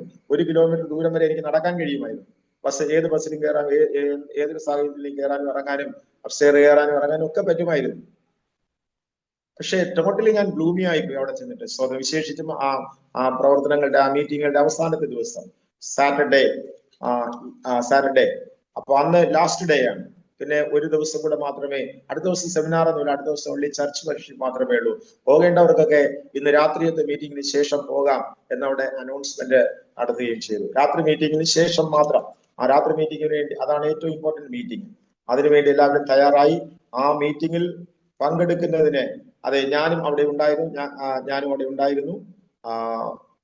ഓഡിറ്റോറിയത്തിലേക്ക് 6 മണിക്ക് മുമ്പായിട്ട്, ഓൾമോസ്റ്റ് 6 മണിയുടെ സമയത്ത് പ്രവേശിച്ചു. 6 മണിക്ക് 6:30 മണിക്ക് ആ മീറ്റിംഗ് തുടങ്ങുമെന്ന് അറിയിപ്പുണ്ടായിരുന്നു. എന്നാൽ ഞാൻ നേരത്തെ ഓഡിറ്റോറിയത്തിൽ കയറി ചെയറിൽ ഇരിക്കാൻ തുടങ്ങി. സ്തോത്രം. ചെയർ എന്ന് പറയുമ്പോൾ വിത്ത് ഡെസ്ക് ഫെസിലിറ്റി ഉള്ള ചെയർ. ആ ചെയറിൽ ഡെസ്കിന്റെ കൂടെ ടോപ്പ് ഉണ്ടായിരിക്കും. സ്തോത്രം. എഴുതാനുള്ള എഴുത്തുപലക. അങ്ങനെ ഞാൻ ഇരിക്കുകയാണ്. ഈ ചെയർ ഇട്ടിരിക്കുന്നതിന് ചെയറിന്റെ ഫസ്റ്റ് റോയിലാണ്. എനിക്ക് മുമ്പ് ഒരു 500 പേർക്കെങ്കിലും താഴെ ഇരിക്കാനുള്ള മാറ്റ് വിരിച്ചിട്ടുണ്ട്. ഒരു 500-ലധികം ആൾക്കാരെങ്കിലും താഴെ തന്നെ ഇരിക്കുന്നത്. അതിന് ഏറ്റവും പുറകിലാണ് സ്റ്റേജ്. ദാറ്റ് മീൻസ് ഒരു 10-15 മീറ്റർ ദൂരെയാണ് സ്റ്റേജ്. ഒരു 15-20 മീറ്ററെങ്കിലും ദൂരെയായിരിക്കും സ്റ്റേജ് ഇരിക്കുന്നിടത്ത് നിന്ന്. ആ ഹോൾ മുഴുവൻ വലിയ സൗണ്ട് സിസ്റ്റം വെച്ച്, അലാമിങ് സൗണ്ട് സിസ്റ്റം വെച്ച് പാട്ടും തുടർന്ന് പ്രാർത്ഥനയും അതിന്റെ ശുശ്രൂഷകളൊക്കെ നടക്കുകയാണ്. ഞാനാണെങ്കിൽ ഇവിടെ നിന്ന് കണ്ണടച്ചിരുന്ന് ഒരു പ്രാർത്ഥന, ദൈവമേ ഞാൻ ഒരിക്കലും പ്രാർത്ഥിച്ചിട്ടുള്ള തരത്തിൽ, ഒരിക്കലും പ്രാർത്ഥിക്കാൻ പാടില്ലാത്ത തരത്തില് ഒരു പ്രാർത്ഥന ഞാൻ പ്രാർത്ഥിച്ചു. ദൈവമേ, നീ സത്യ ദൈവമാണെങ്കിൽ നീ എനിക്ക് വെളിപ്പെട്ട് വരണം. സ്തോത്രം. വേറെ ഒരു കാര്യവും പറയുന്നില്ല. ഞാൻ സംസാരിക്കും. ഞാനന്ന് ബൈബിളൊക്കെ എനിക്ക് നന്നായിട്ട് അറിയുന്നതാണ്. ഞാനിപ്പോ 4.5 മാസത്തെ ഒരു കോഴ്സും പഠിച്ചുകൊണ്ടിരിക്കുക. എന്നിട്ടും പ്രാർത്ഥിക്കുന്ന എങ്ങനെയാണ്? ഹൃദയം അത്രയ്ക്ക് അങ്ങ് പിടഞ്ഞുപോയി, ഹൃദയം അത്രയ്ക്ക് നുറുങ്ങിപ്പോയി. പ്രാർത്ഥിക്കുക, നീ സത്യദൈവമാണെങ്കിൽ എനിക്ക് വിടും. അപ്പൊ സത്യദൈവമല്ലേ, സത്യദൈവത്തല്ലേ ആരാധിക്കുന്നത്. അങ്ങനെ ഒരു പ്രാർത്ഥന ഏതൊരു നാവിൽ നിന്ന്, ഏതൊരു സാഹചര്യത്തിലാണ് പുറത്തു വരുന്നത്? വിശേഷിച്ചും വിശ്വാസിയായ ഒരു പാസ്റ്റർ മകനായ, ഒരു പെന്റിക്കോസ്റ്റൽ എക്സ്പീരിയൻസിൽ ജീവിച്ചു വളരുന്ന ഒരു വ്യക്തിക്ക് എങ്ങനെയാ അങ്ങനെ ഒരു പ്രാർത്ഥന പ്രാർത്ഥിക്കാൻ? That means is totally broken. ഇതാണ്, കംപ്ലീറ്റ് തകർന്നു പോയി. സ്തോത്രം. അവിടെ ഇരിക്കുന്നതേ ഉള്ളൂ, ആളായിട്ട് ഞാൻ അവിടെ പങ്കെടുക്കുന്നേ ഉള്ളൂ. ഞാനങ്ങ് കംപ്ലീറ്റ് തകർന്ന് നിൽക്കുക. എന്റെ ഫ്യൂച്ചർ എന്താണ്? ചാർട്ടേഡ് അക്കൗണ്ടന്റ് ആകാൻ പോയി. അതെന്താണ് പഠിക്കുന്നിടത്തെല്ലാം എംകോം. അപ്പോൾ തന്നെ എംകോമിനെ ഞാൻ പഠിച്ചുകൊണ്ട് എംകോം കംപ്ലീറ്റ് ചെയ്തില്ല. ഞാൻ എംകോം വരെ പഠിച്ചതാണ്. ചാർട്ടേഡ് അക്കൗണ്ടിൽ പഠിക്കുന്ന സമയത്ത് എംകോം ഞാൻ പാരലൽ കോളേജിൽ തന്നെ പോയി പഠിച്ചുകൊണ്ടിരിക്കുകയായിരുന്നു. ഇങ്ങനെ എല്ലാം പഠിച്ച് ലോകം കീഴടക്കാൻ വേണ്ടി ഇറങ്ങി തിരിച്ചിട്ട് ഇപ്പൊ ഒന്നുമില്ലാതെ എന്താണ്, ഒരു ബൈബിൾ സ്കൂളിൽ 9 പേര് പഠിക്കുന്ന ഒരു ബൈബിൾ സ്കൂളിൽ വന്ന് ഇവിടെ വന്നപ്പോ ബൈബിൾ സ്കൂളിൽ ശരിക്കും എന്താണെന്ന് കാണുന്നത്, സെമിനാരി 500-600 പിള്ളേര്, അവരെല്ലാം പല രാജ്യക്കാര്, പല ഭാഷക്കാര്, ഇംഗ്ലീഷിൽ കസറുന്ന പിള്ളേർ, ചെറുപ്പക്കാര്, പിന്നെ എന്താണ് പാസ്റ്റർമാരെല്ലാം well tip pastors, well tip അതാണ് ഡ്രസ്ഡ് പീപ്പിൾ, പല കൾച്ചർ. ഇതെല്ലാം കണ്ടപ്പോൾ ഞാൻ അങ്ങ് ആകപ്പാടെ ഇളകി മറിഞ്ഞു പോയി. സ്തോത്രം. പറയട്ടെ, ഇന്ന് ഈ അവസ്ഥയിൽ ഞാനിവിടെ ഇരിക്കുന്നുവെങ്കിൽ അന്ന് ഞാൻ അവിടെ വെച്ച് ഒരു അത്ഭുതം ദൈവത്താൽ പ്രാപിക്കുകയുണ്ടായി. സ്തോത്രം. പറയട്ടെ, 6 മണിക്ക് ആ ഓഡിറ്റോറിയത്തിൽ കയറിയിരുന്ന ഞാൻ കണ്ണടച്ചിങ്ങനെ പ്രാർത്ഥിച്ചുകൊണ്ടിരിക്കുകയാണ്. അല്പസമയം കഴിഞ്ഞപ്പോൾ, എത്ര സമയം കഴിഞ്ഞെന്ന് അറിയില്ല, കുറെ കഴിഞ്ഞപ്പോൾ എന്റെ കോൺസെൻട്രേഷൻ എല്ലാം കംപ്ലീറ്റ് അതാണ്, കർത്താവിനെ ഞാൻ ധ്യാനിച്ച് ഇങ്ങനെ ധ്യാനത്തിലോട്ട് എന്റെ ഫോക്കസ് പോയി, അറ്റൻഷൻ പോയി. യേശുവിനെ ധ്യാനിക്കാൻ തുടങ്ങി, കാൽവരി ക്രൂശ് ധ്യാനിക്കാൻ തുടങ്ങി. എന്റെ വായിൽ പുതിയ ഒരു ഭാഷ കർത്താവ് തന്നു. സ്തോത്രം. അന്യഭാഷയിൽ ദൈവം എന്നെ അഭിഷേകം ചെയ്തു. അതുവരെ എനിക്ക് അന്യഭാഷ ഉണ്ടായിരുന്നു, അന്യഭാഷയിൽ പറയാൻ കഴിയുമായിരുന്നില്ല. ബൈബിൾ സ്കൂളിലെ മറ്റു പയ്യന്മാരും ബ്രദേഴ്സും അവിടുത്തെ ടീച്ചേഴ്സും ഒക്കെ എന്നെ കളിയാക്കുമായിരുന്നു. പ്രേംകുമാർ അന്യഭാഷ എന്ന് പറയത്തില്ല, പ്രേംകുമാറിന് അന്യഭാഷ പറയാൻ പേടിക്കാന്നാണ് പറഞ്ഞത്. അവരിങ്ങനെ കളിയാക്കുമായിരുന്നു. സ്തോത്രം. ഞാൻ അന്യഭാഷയ്ക്ക് വേണ്ടി പ്രാർത്ഥിച്ചിട്ടുണ്ട് നേരത്തെ, ഒന്നും കിട്ടിയിട്ടില്ല. അങ്ങനെ അന്യഭാഷ പ്രാപിക്കുന്ന ഒരു അനുഭവത്തിലേക്ക് ഞാൻ എത്തി. ഞാൻ എന്റെ അന്യഭാഷ പ്രാപിച്ചു എന്ന് മാത്രമല്ല, എന്റെ വോയിസ് എന്ന് പറയുന്നത് ഒരു 10,000 1200 പേരിരിക്കുന്ന ഒരു ഓഡിറ്റോറിയത്തില് ആ പ്രീച്ചർ ഇപ്പോൾ ഓൾറെഡി പ്രീച്ച് ചെയ്യാൻ തുടങ്ങി. 8 മണി സമയത്ത് ആ പുൾപിറ്റിൽ പ്രീച്ചിങ് സ്റ്റാർട്ടായി. ആ പ്രീച്ചർ പ്രീച്ച് ചെയ്ത അമേരിക്കൻ പ്രീച്ചറാണ്, അമേരിക്കൻ എന്ന പ്രാസംഗികനാണ്. അദ്ദേഹത്തിന്റെ പേര് ഞാൻ കൃത്യമായിട്ട് ഓർക്കുന്നില്ല, എങ്കിലും അതിന്റെ അദ്ദേഹത്തിന്റെ ആ പേരിന്റെ ആരംഭ വാക്ക് ബോബ് എന്നായിരുന്നു. ബോബ് എന്നുള്ള പേരിലാണ് അദ്ദേഹത്തിന്റെ ഫസ്റ്റ് നെയിം തുടങ്ങുന്നത്. സ്തോത്രം. ഒരു വെള്ളക്കാരനായിരിക്കുന്ന സായിപ്പ്. അദ്ദേഹത്തിന്റെ പ്രീച്ചിങ് വിഷയം എന്ന് പറയുന്നത് ദൈവരാജ്യം നിങ്ങളുടെ ഇടയിൽ. കർത്താവായ യേശു പറഞ്ഞ ദൈവരാജ്യം നിങ്ങളുടെ ഇടയിൽ തന്നെ ഉണ്ടല്ലോ. അപ്പൊ നിങ്ങളുടെ ഇടയിലെ ദൈവരാജ്യത്തിന്റെ ഫീച്ചേഴ്സ് എന്താണെന്ന് അദ്ദേഹം കൊണ്ട് പ്രസംഗിച്ച് തുടങ്ങുകയാണ്. അപ്പൊ കാണാം ഇവിടെ എന്താണ് ബോംബ് പൊട്ടുന്ന ഒച്ചയിൽ എന്താണ് അന്യഭാഷയുടെ അകമ്പടി, അന്യഭാഷ ഇങ്ങനെ പ്രവഹിക്കുകയാണ്. ആളെന്ന് പറഞ്ഞാൽ എണീറ്റ് പോലും നിൽക്കാൻ പറ്റുന്നില്ല. ആളിന്റെ ഈ 2 കാലിലും കാലിപ്പർ കിടക്കുകയാണ്, ഈ ബെൽറ്റ് ഷൂ ഒക്കെ കിടക്കുകയാണ്. അപ്പൊ ഞാനിങ്ങനെ ഫുട്ബോൾ അടിക്കുന്നത് പോലെ ഇങ്ങനെ അടിച്ച് താഴുകയാണ്. ഫുട്ബോൾ അടിച്ച് ഇങ്ങനെ പൊങ്ങിത്താണ് ഈ ചേറിൽ തന്നെ വീഴുകയാണ്. എന്റെ മനസ്സെന്നോട് പറയും, നീ ഇപ്പൊ താഴെ പോകും, ആളുകൾ ചുറ്റും ഇരിക്കുകയാണ്, നാണക്കേടാവും, ആകെ പ്രശ്നം, മിണ്ടാതിരിക്കുന്ന എന്റെ മനസ്സെന്നോട് പറയും. ബട്ട് അടുത്ത നിമിഷം the control is by Holy Spirit. Holy Spirit is taking the control. And ഞാൻ എന്താണ് അന്യഭാഷയുടെ ഭാഷണത്തിൽ അതിശക്തമായി ഞാൻ ഇങ്ങനെ അന്യഭാഷ പറഞ്ഞ് ആരാധിക്കാൻ തുടങ്ങി. സ്തോത്രം. സ്റ്റേജിലെ പ്രസംഗം നിന്നു. ആ സ്റ്റേജിൽ നിന്ന് എത്ര പേരുണ്ട്? പാസ്റ്റർ TG കോശി അടക്കമുള്ള ഷാരോൺ സഭയുടെ വലിയ ദേവദാസന്മാര്, അന്ന് അവിടെ വേദിയിൽ ഉണ്ടായിരുന്ന പല ഉന്നതന്മാരായ ദേവദാസന്മാര്, ഈ അമേരിക്കൻ മിഷണറി എല്ലാവരും കൂടെ ഇറങ്ങി അവര് ഈ ജനത്തിന്റെ ഇടയിൽ കൂടെ അവര് എന്റെ അടുത്ത് വന്ന് എല്ലാവരും കൊണ്ട് തലയിൽ കഴിയും. അപ്പോഴാണ് ഞാൻ അറിയുന്നത് എനിക്ക് സുബോധം വന്നത്. സ്തോത്രം.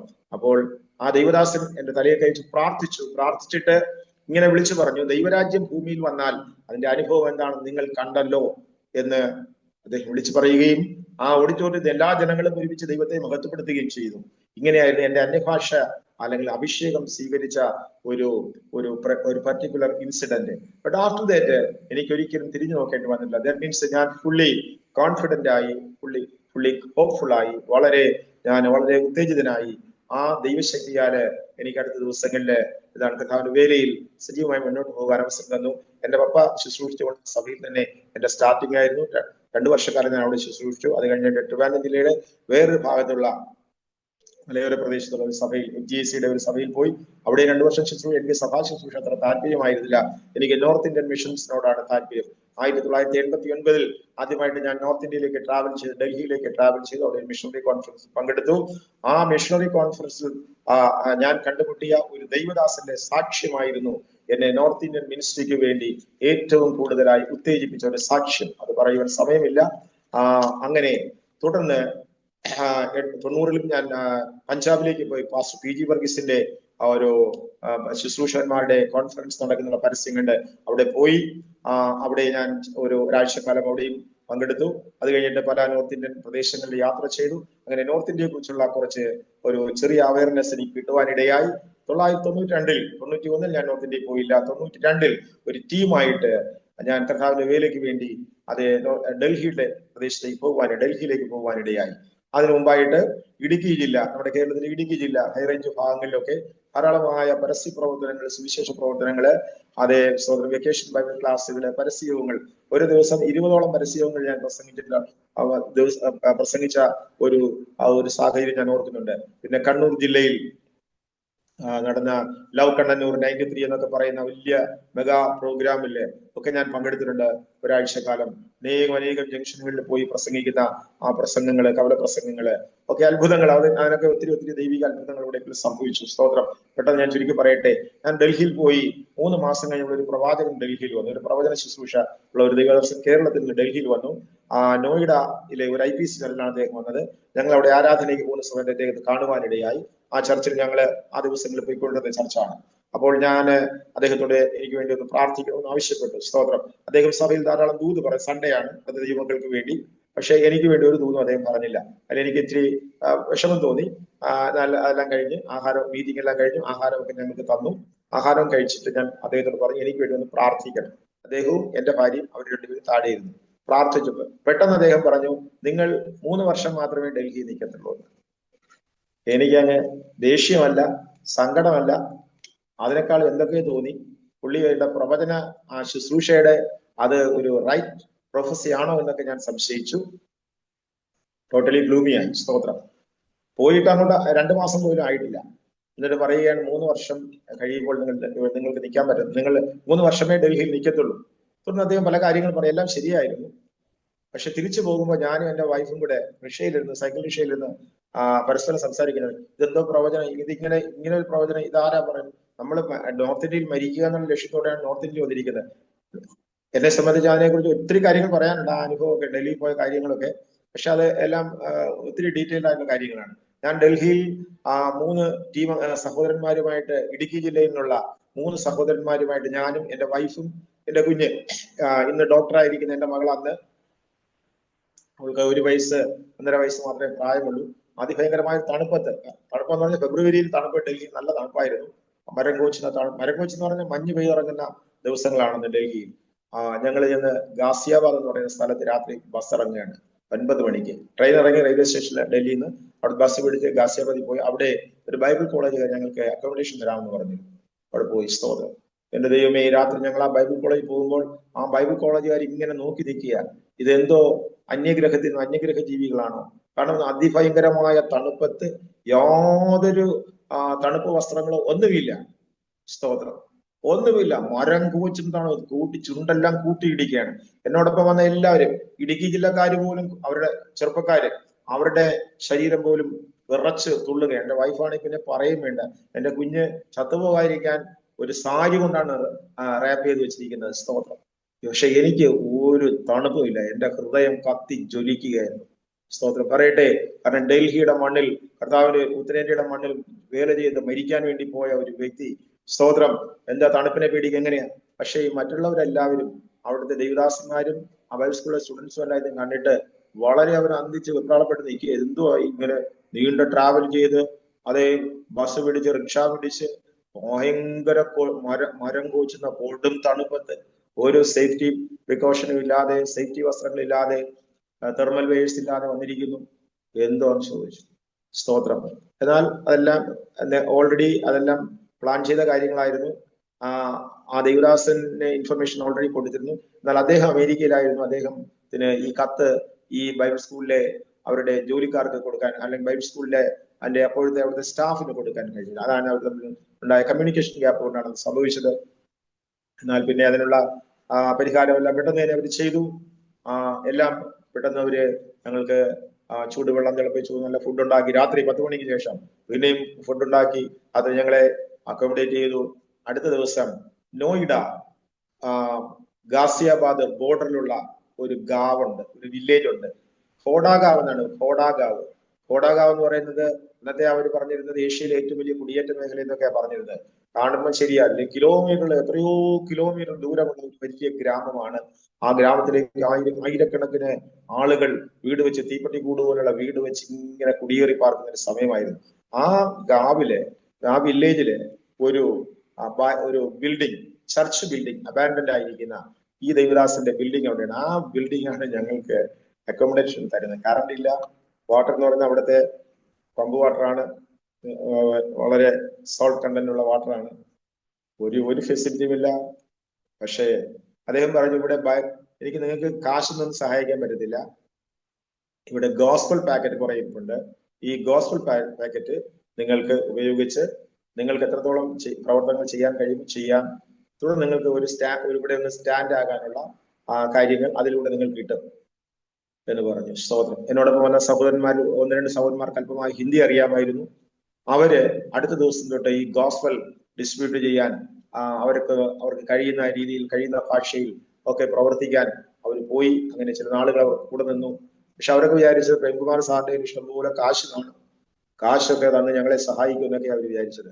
പക്ഷെ ഒന്നുമില്ല. ഞാൻ അവിടെ ചെന്നിറങ്ങുന്ന ദിവസം 2 രൂപയുടെ ഒരു തുക പോലും എന്റെ കയ്യിൽ ഉണ്ടായിരുന്നില്ല. 2 രൂപ, 1 രൂപയുടെ ഒറ്റ നോട്ടും 1 രൂപ, പിന്നെ രണ്ടാമത്തെ 1 രൂപയുടെ ചില്ലറയ്ക്കുള്ള കാശ് ഉണ്ടായിരുന്നില്ല. അത് എനിക്കും മാത്രമേ, എന്റെ വൈഫിന് മാത്രമേ അറിയാമെന്നുള്ളൂ. 2-3 ദിവസം കഴിഞ്ഞു ഞങ്ങൾ പോയപ്പോ കുറെ ദിവസത്തെ ആഹാരത്തിനുള്ള സാധനങ്ങളൊക്കെ പൊതിഞ്ഞിട്ടിക്കൊണ്ടാ പോയത്. ഡൽഹിക്ക് പോയപ്പോ, കർത്താവിന്റെ വേല ചെയ്യാൻ പോയപ്പോ. സ്തോത്രം പറയട്ടെ. അടുത്ത ചില ദിവസങ്ങൾ ദൈവം വലിയ അത്ഭുതങ്ങൾ ചെയ്തു. ഇങ്ങനെ ഡൽഹിയിൽ കർത്താവിന്റെ വേല ചെയ്യാൻ ഒരു ടീം നാട്ടിൽ നിന്നായിരിക്കും, അത് കാലു ചെയ്യാത്ത ഒരു ദൈവദാസനാണെന്നൊക്കെ അറിഞ്ഞിട്ട് പല ദൈവദാസന്മാര് ഞങ്ങളെ കാണാൻ വന്നു. അവരവരുടെ ചർച്ചിലേക്കൊക്കെ ഞങ്ങളെ ക്ഷണിച്ചു. ഞങ്ങളുടെ പെട്ടെന്നുണ്ടായ ആ സാമ്പത്തിക ബുദ്ധിമുട്ടുകളെല്ലാം മാറി. ഇന്നത്തേതില് ഞങ്ങൾക്ക് അവിടെ നിൽക്കാനുള്ള ഒരു ധൈര്യമുണ്ടായി. ചില മാസങ്ങൾ അവിടെ താമസിച്ചു, ആ ഗാവിൽ താമസിച്ചു. ചില മാസങ്ങൾ കഴിഞ്ഞപ്പോൾ ഈ സഹോദരന്മാർക്ക് നാട്ടിലേക്ക് മടങ്ങണമെന്ന് അവർ നിർബന്ധം പറഞ്ഞു. അവർ മടങ്ങിപ്പോയി. ഞാനും എന്റെ വൈഫും കുഞ്ഞും അവിടെ തന്നെ താമസിക്കാൻ തുടങ്ങി. പിന്നെ ഞങ്ങള് ഡൽഹിയുടെ ഭാഗത്തേക്ക് വീടെടുത്ത്, വാടക വീടെടുത്ത് താമസിക്കാൻ തുടങ്ങി. കർത്താവ് ഞങ്ങളെ അത്ഭുതകരമായി നടത്തിക്കൊണ്ടിരിക്കുകയാണ്. ഇത് 92 കാര്യമാണ് പറയുന്നത്. 93 ഞങ്ങൾ ഇന്ത്യയുടെ വിവിധ സ്റ്റേറ്റുകൾ യാത്ര ചെയ്യാൻ തുടങ്ങി. 93 വർഷത്തില് 94 95 ഗ്രേസ് ബൈബിൾ കോളേജ് ഗുഡ്ഗാവ് എന്ന് പറയുന്ന ആ സ്ഥലത്തെ ഗ്രേസ് ബൈബിൾ കോളേജ്, പോൾ പിള്ളയുടെ ബൈബിൾ കോളേജിൽ നിന്ന് വെക്കേഷൻ മിനിസ്ട്രിക്ക് വേണ്ടി 2 വർഷം ടീമിനെ എടുത്തു. ഫസ്റ്റ് ഇയർ 94 എടുത്ത 5 പേരെയായിരുന്നു. ആ വേല വളരെ അനുഗ്രഹകരമായി നടക്കുവാനിടയായി. അതിന് കാരണം ഒരു വലിയ അത്ഭുതമാണ്. ഡൽഹിയുടെ സഫ്ദർജംഗ് ഓൾ ഇന്ത്യ 2 മെഡിക്കൽ കോളേജുകളാണ്, അല്ലെങ്കിൽ 2 മെഡിക്കൽ ഇൻസ്റ്റിറ്റ്യൂഷൻസ് ആണ്. സഫ്ദർജംഗ് ഒരു സൈഡിലും അതിന് ഓപ്പോസിറ്റ് ആയിട്ട് ഓൾ ഇന്ത്യ മെഡിക്കൽ ഇൻസ്റ്റിറ്റ്യൂട്ടും. അന്ന് അവിടെ റെഡ് ലൈറ്റ് സിഗ്നലാണ് ഉണ്ടായിരുന്നത്. ഇന്ന് അവിടെ എല്ലാം ഫ്ലൈ ഓവറുകളാണ് നിറഞ്ഞിരിക്കുന്നത്. ഈ സ്ഥലത്ത്, ഈ പർട്ടിക്കുലർ ജംഗ്ഷൻ, ഒരു 4-5 ലൈൻ റോഡ് ഒരുമിച്ച് വന്ന് ചേരുന്ന ഒരു ജംഗ്ഷനാണ്. ഈ ജംഗ്ഷന്റെ ഒരു ഭാഗത്ത് ഐക്യോ ഭാഗത്തേക്ക് പോകേണ്ട ഒരു ബസ്സും കാത്ത് ഞാനും എന്റെ വൈഫ് നിൽക്കുകയാണ്. ഞങ്ങൾ നിൽക്കുന്ന സമയം രാവിലെ 10 മണി. ഞങ്ങൾ വരുന്നത് പാസ്റ്റർ PG വർഗീസിന്റെ വീട്ടിൽ നിന്നാണ്. പാസ്റ്റർ PG വർഗീസിന്റെ വീട്ടിൽ, അന്തേരി മോഹനുള്ള പാസ്റ്റർ PG വർഗീസിന്റെ വീട്ടിൽ നിന്നാണ് വരുന്നത്. തലേ ദിവസം രാത്രി ഞങ്ങൾ പാസ്റ്റർ PG വർഗീസിന്റെ വീട്ടിൽ സ്റ്റേ ചെയ്യുകയാണ്. രാവിലെ ഇറങ്ങാൻ നേരത്ത് പാസ്റ്റർ PG വർഗീസ് 1, 2, 3 പ്രാവശ്യം എന്നോട് ചോദിച്ചു, ബ്രദർ, ഞാൻ ഓഫീസിൽ പോയി വന്നിട്ട് താങ്കൾക്ക് പോയാൽ പോരെ എന്ന് ചോദിച്ചു. ഞാൻ പറഞ്ഞു, ഇല്ല സാർ, എനിക്ക് ഇപ്പൊ തന്നെ പോകണമെന്ന് പറഞ്ഞു. കാരണം അന്ന് വേറൊരു സ്ഥലത്ത് ഞങ്ങൾക്ക് ഒരു മീറ്റിംഗ് അന്നുണ്ടായിരുന്നു. പക്ഷെ മീറ്റിംഗ് വൈകുന്നേരമായിരുന്നു. PG വർഗീസിന്റെ വീട്ടിൽ നിന്ന് കിറ്റാകാനുള്ള താല്പര്യത്തോടെ ഞാൻ പറഞ്ഞു, സാർ, എനിക്ക് പോകണം, ഷാദിരയിൽ പോകണമെന്ന് പറഞ്ഞു. ഷാദിര, ഡൽഹിയുടെ മറ്റൊരു ഭാഗം, ഈസ്റ്റ് ഡൽഹി. വീണ്ടും അപ്പൊ പറഞ്ഞു പ്രാർത്ഥിച്ചോളാൻ പറഞ്ഞു. ഞാൻ പ്രാർത്ഥിച്ചിട്ട് ദേവദാസൻ പിന്നെയും ചോദിക്കുകയാണ്, ബ്രദർ, ഞാൻ വൈകുന്നേരം വന്നിട്ട് ഓഫീസിൽ നിന്ന് വന്നിട്ട് താങ്കൾ പോയാൽ പോരേന്ന് ചോദിച്ചു. ഞാൻ പറഞ്ഞില്ല സാർ, എനിക്ക് പോകണമെന്ന് പറഞ്ഞു. അപ്പൊ പറഞ്ഞാൽ വണ്ടിയിലോട്ട് കയറിക്കൊള്ളാൻ പറഞ്ഞു. ഞങ്ങളുടെ സ്റ്റാഫ് ഞങ്ങളുടെ ഒരുമിച്ച് പോവുകയാണ്. ആ വണ്ടിയിൽ സന്ദർശങ്ങൾ വിടാന്ന് പറഞ്ഞു. ഞാൻ വണ്ടിയുടെ അടുത്ത് നിന്നപ്പോഴും പാസ്റ്റർ PG വർഗീസ് എന്നോട് ചോദിച്ചു, ബ്രദർ, ഞാൻ വൈകുന്നേരം വന്നിട്ട് പോയപ്പോ ഇപ്പൊ തന്നെ പോകണമെന്ന് ചോദിച്ചു. സ്തോത്രം. ഞാൻ ഒരിക്കലും എവിടെയും പറയാത്തൊരു സാക്ഷ്യമാണ്. വിശേഷം ഇങ്ങനെയുള്ള ഒരു ഓപ്പൺ ഇതില് ചില ദൈവദാസനോടൊക്കെ ഞാൻ പറഞ്ഞിട്ടുണ്ട്. അത് അപ്പോഴും അതിന്റെ അർത്ഥം എനിക്ക് മനസ്സിലായേ ഇല്ല. കാരണം ഞാൻ പോകുന്ന സമയത്ത് എനിക്കൊരു 500 രൂപ കടം വന്നു. അവിടെ അടുത്തൊരു പലചരക്ക് കടയിൽ ഞങ്ങൾ ഈ ടീമായിട്ട് പോയൊരു ഗാവിൽ താമസിച്ചെന്ന് പറഞ്ഞല്ലോ. ഇടുക്കി ജില്ലക്കാരായ 3 സഹോദരന്മാർ എന്നോടൊപ്പം ഉണ്ടായിരുന്നു. അവര് ടീമായിട്ട് വന്ന് ഞങ്ങളവിടെ താമസിക്കുകയാണ്. ആരംഭ ദിവസങ്ങളിലൊക്കെ കുറച്ച് ഈ ഗോസ്പിൾ പ്രതിയൊക്കെ വിറ്റിട്ട് 1 രൂപയ്ക്കും 5 രൂപയ്ക്കും ഒക്കെയുള്ള ഗോസ്പിൾ പ്രതി വിറ്റിട്ട് അവർ കുറച്ച് കാശൊക്കെ കൊണ്ടുവന്നു. പിന്നെ കുറെ ദിവസം കഴിഞ്ഞപ്പം അവർക്കും അത്രയും നല്ല കോൺസെൻട്രേഷൻ ഇല്ലാവുന്നു. അപ്പോൾ അടുത്തൊരു കടക്കാരൻ പറഞ്ഞിരുന്നു, നിങ്ങൾ എത്ര സാധനം വേണം ഈ കടയിൽ നിന്ന് മേടിച്ചോ. കാരണം അയാൾ പുതുതായിട്ട് തുടങ്ങിയ ഒരു കടയാണ്, ആ ഗ്രാമത്തിൽ പുതുതായിട്ട് തുടങ്ങി. കാരണം ഞങ്ങൾ നന്നായിട്ട് ആഹാരം കഴിക്കുന്ന ഒരു 5 പേര് വന്നപ്പോൾ അവന് നല്ല താല്പര്യമായി ഞങ്ങളോട്. അപ്പൊ മാത്രമല്ല എപ്പോഴും വന്ന് ഈ ചെറുപ്പക്കാരുമായിട്ടൊക്കെ സംസാരിച്ചൊക്കെ അവൻ ഇരിക്കുകയും ചെയ്യും. അവനൊരു ചെറുപ്പക്കാരനാണ്. അപ്പൊ ആദ്യം കിട്ടുന്നതിനനുസരിച്ച് കാശൊക്കെ കൊടുക്കുമായിരുന്നു. പിന്നെ കുറെ ദിവസം കഴിഞ്ഞപ്പോൾ കാണാം 500 രൂപ പെൻഡിങ് ആയി. 500 രൂപ പെൻഡിങ് ആയപ്പോൾ ഇതെങ്ങനെ കൊടുക്കുമെന്നുള്ള വിഷയത്തിന് ഞാനും വല്ലാതെ ഭാരപ്പെട്ടു. എവിടെ നിന്ന് ഒന്നും അറിയത്തില്ല. അന്ന് 500 രൂപയ്ക്ക് വലിയ വിലയുള്ള കാലമാണ്. സ്തോത്രം. PG വർഗീസ് സാറിനെ ഒന്ന് കാണാമെന്ന് പറഞ്ഞു പോയി. PG വർഗീസ് സാറ് അങ്ങനെ വല്ലതും സ്പോൺസർ ചെയ്താൽ എത്ര നല്ലതായിരുന്നു എന്നൊക്കെ വിചാരിച്ച് അവിടെ പോയതാണ്. പക്ഷേ അദ്ദേഹത്തിന്റെ വാർത്തകൾ കേട്ടപ്പോൾ അങ്ങനെ ഒരു സ്പോൺസർഷിപ്പ് അവർ കൊടുക്കുന്നില്ല. അവരുടെ ബൈബിൾ സ്കൂളിൽ പഠിക്കുന്നവരെ മാത്രമേ അവർ ഹെൽപ്പ് ചെയ്യത്തുള്ളൂ. നിങ്ങൾക്ക് താല്പര്യമാണെങ്കിൽ നിങ്ങൾ ബൈബിൾ സ്കൂൾ ജോയിൻ ചെയ്യുന്നു പറഞ്ഞു. നിങ്ങൾ എല്ലാവരും കൂടെ ബൈബിൾ സ്കൂൾ ജോയിൻ ചെയ്തോ, അത് കഴിഞ്ഞിട്ട് നമുക്ക് നോക്കാമെന്ന് പറഞ്ഞു. ആകെ ഡിലാപ്പിഡേറ്റഡ്, ആകെ തകർന്ന് തരിപ്പണമായി. പ്രൈസലോട്. അതുകൊണ്ട് എങ്ങനെയെങ്കിലും PG വർഗീസ് സാറിന്റെ വീട്ടിൽ നിന്ന് പുറത്ത് ചാടാനുള്ള ഉദ്ദേശത്തോടെയാണ് ഞാൻ പുള്ളിയോട് പറഞ്ഞത്, ഇല്ല സാർ, ഞാൻ പോവുകയാണ്, ഷാദിലേക്ക് പോവുകയാണെന്ന് പറഞ്ഞു. സ്തോത്രം. പക്ഷെ അദ്ദേഹം ഉദ്ദേശിച്ചത്, പിന്നെ എനിക്ക് ഈ അടുത്ത കാലങ്ങളിൽ ദൈവാത്മാവ് എന്നെ ബോധ്യപ്പെടുത്തി, അദ്ദേഹം ഉദ്ദേശിച്ചത് ഞാൻ വൈകുന്നേരം വരെ അവിടെ സ്റ്റേ ചെയ്യുകയാണെങ്കിൽ കുറച്ച് പണം അദ്ദേഹം തരുമായിരുന്നു. സ്തോത്രം. കാരണം ലില്ലി വർഗീസ് കൊണ്ടുവന്ന ഒരു പഴയ നോട്ട്, 100 രൂപയുടെ പഴയ നോട്ട്, എനിക്ക് തന്നു. സ്തോത്രം. ഈ നോട്ട് വാങ്ങിയിട്ടും അദ്ദേഹം ചോദിച്ചു, എനിക്ക് വൈകുന്നേരം പോയാൽ പോരെ. അപ്പൊ അതിന്റെ അർത്ഥം ഞാൻ മനസ്സിലാക്കി ഇങ്ങനെയാണ്, PG വർഗീസ് ഈ പറയുന്ന പോലെ വലിയ പണമൊന്നും എപ്പോഴും സൂക്ഷിക്കുന്ന ആളല്ല, കൂടെ സൂക്ഷിക്കുന്ന ആളല്ല. പുള്ളി കിട്ടുന്നതെല്ലാം അതുപോലെ സുവിശേഷം ചെലവഴിക്കുന്ന ഒരു ദൈവദാസനാണ്.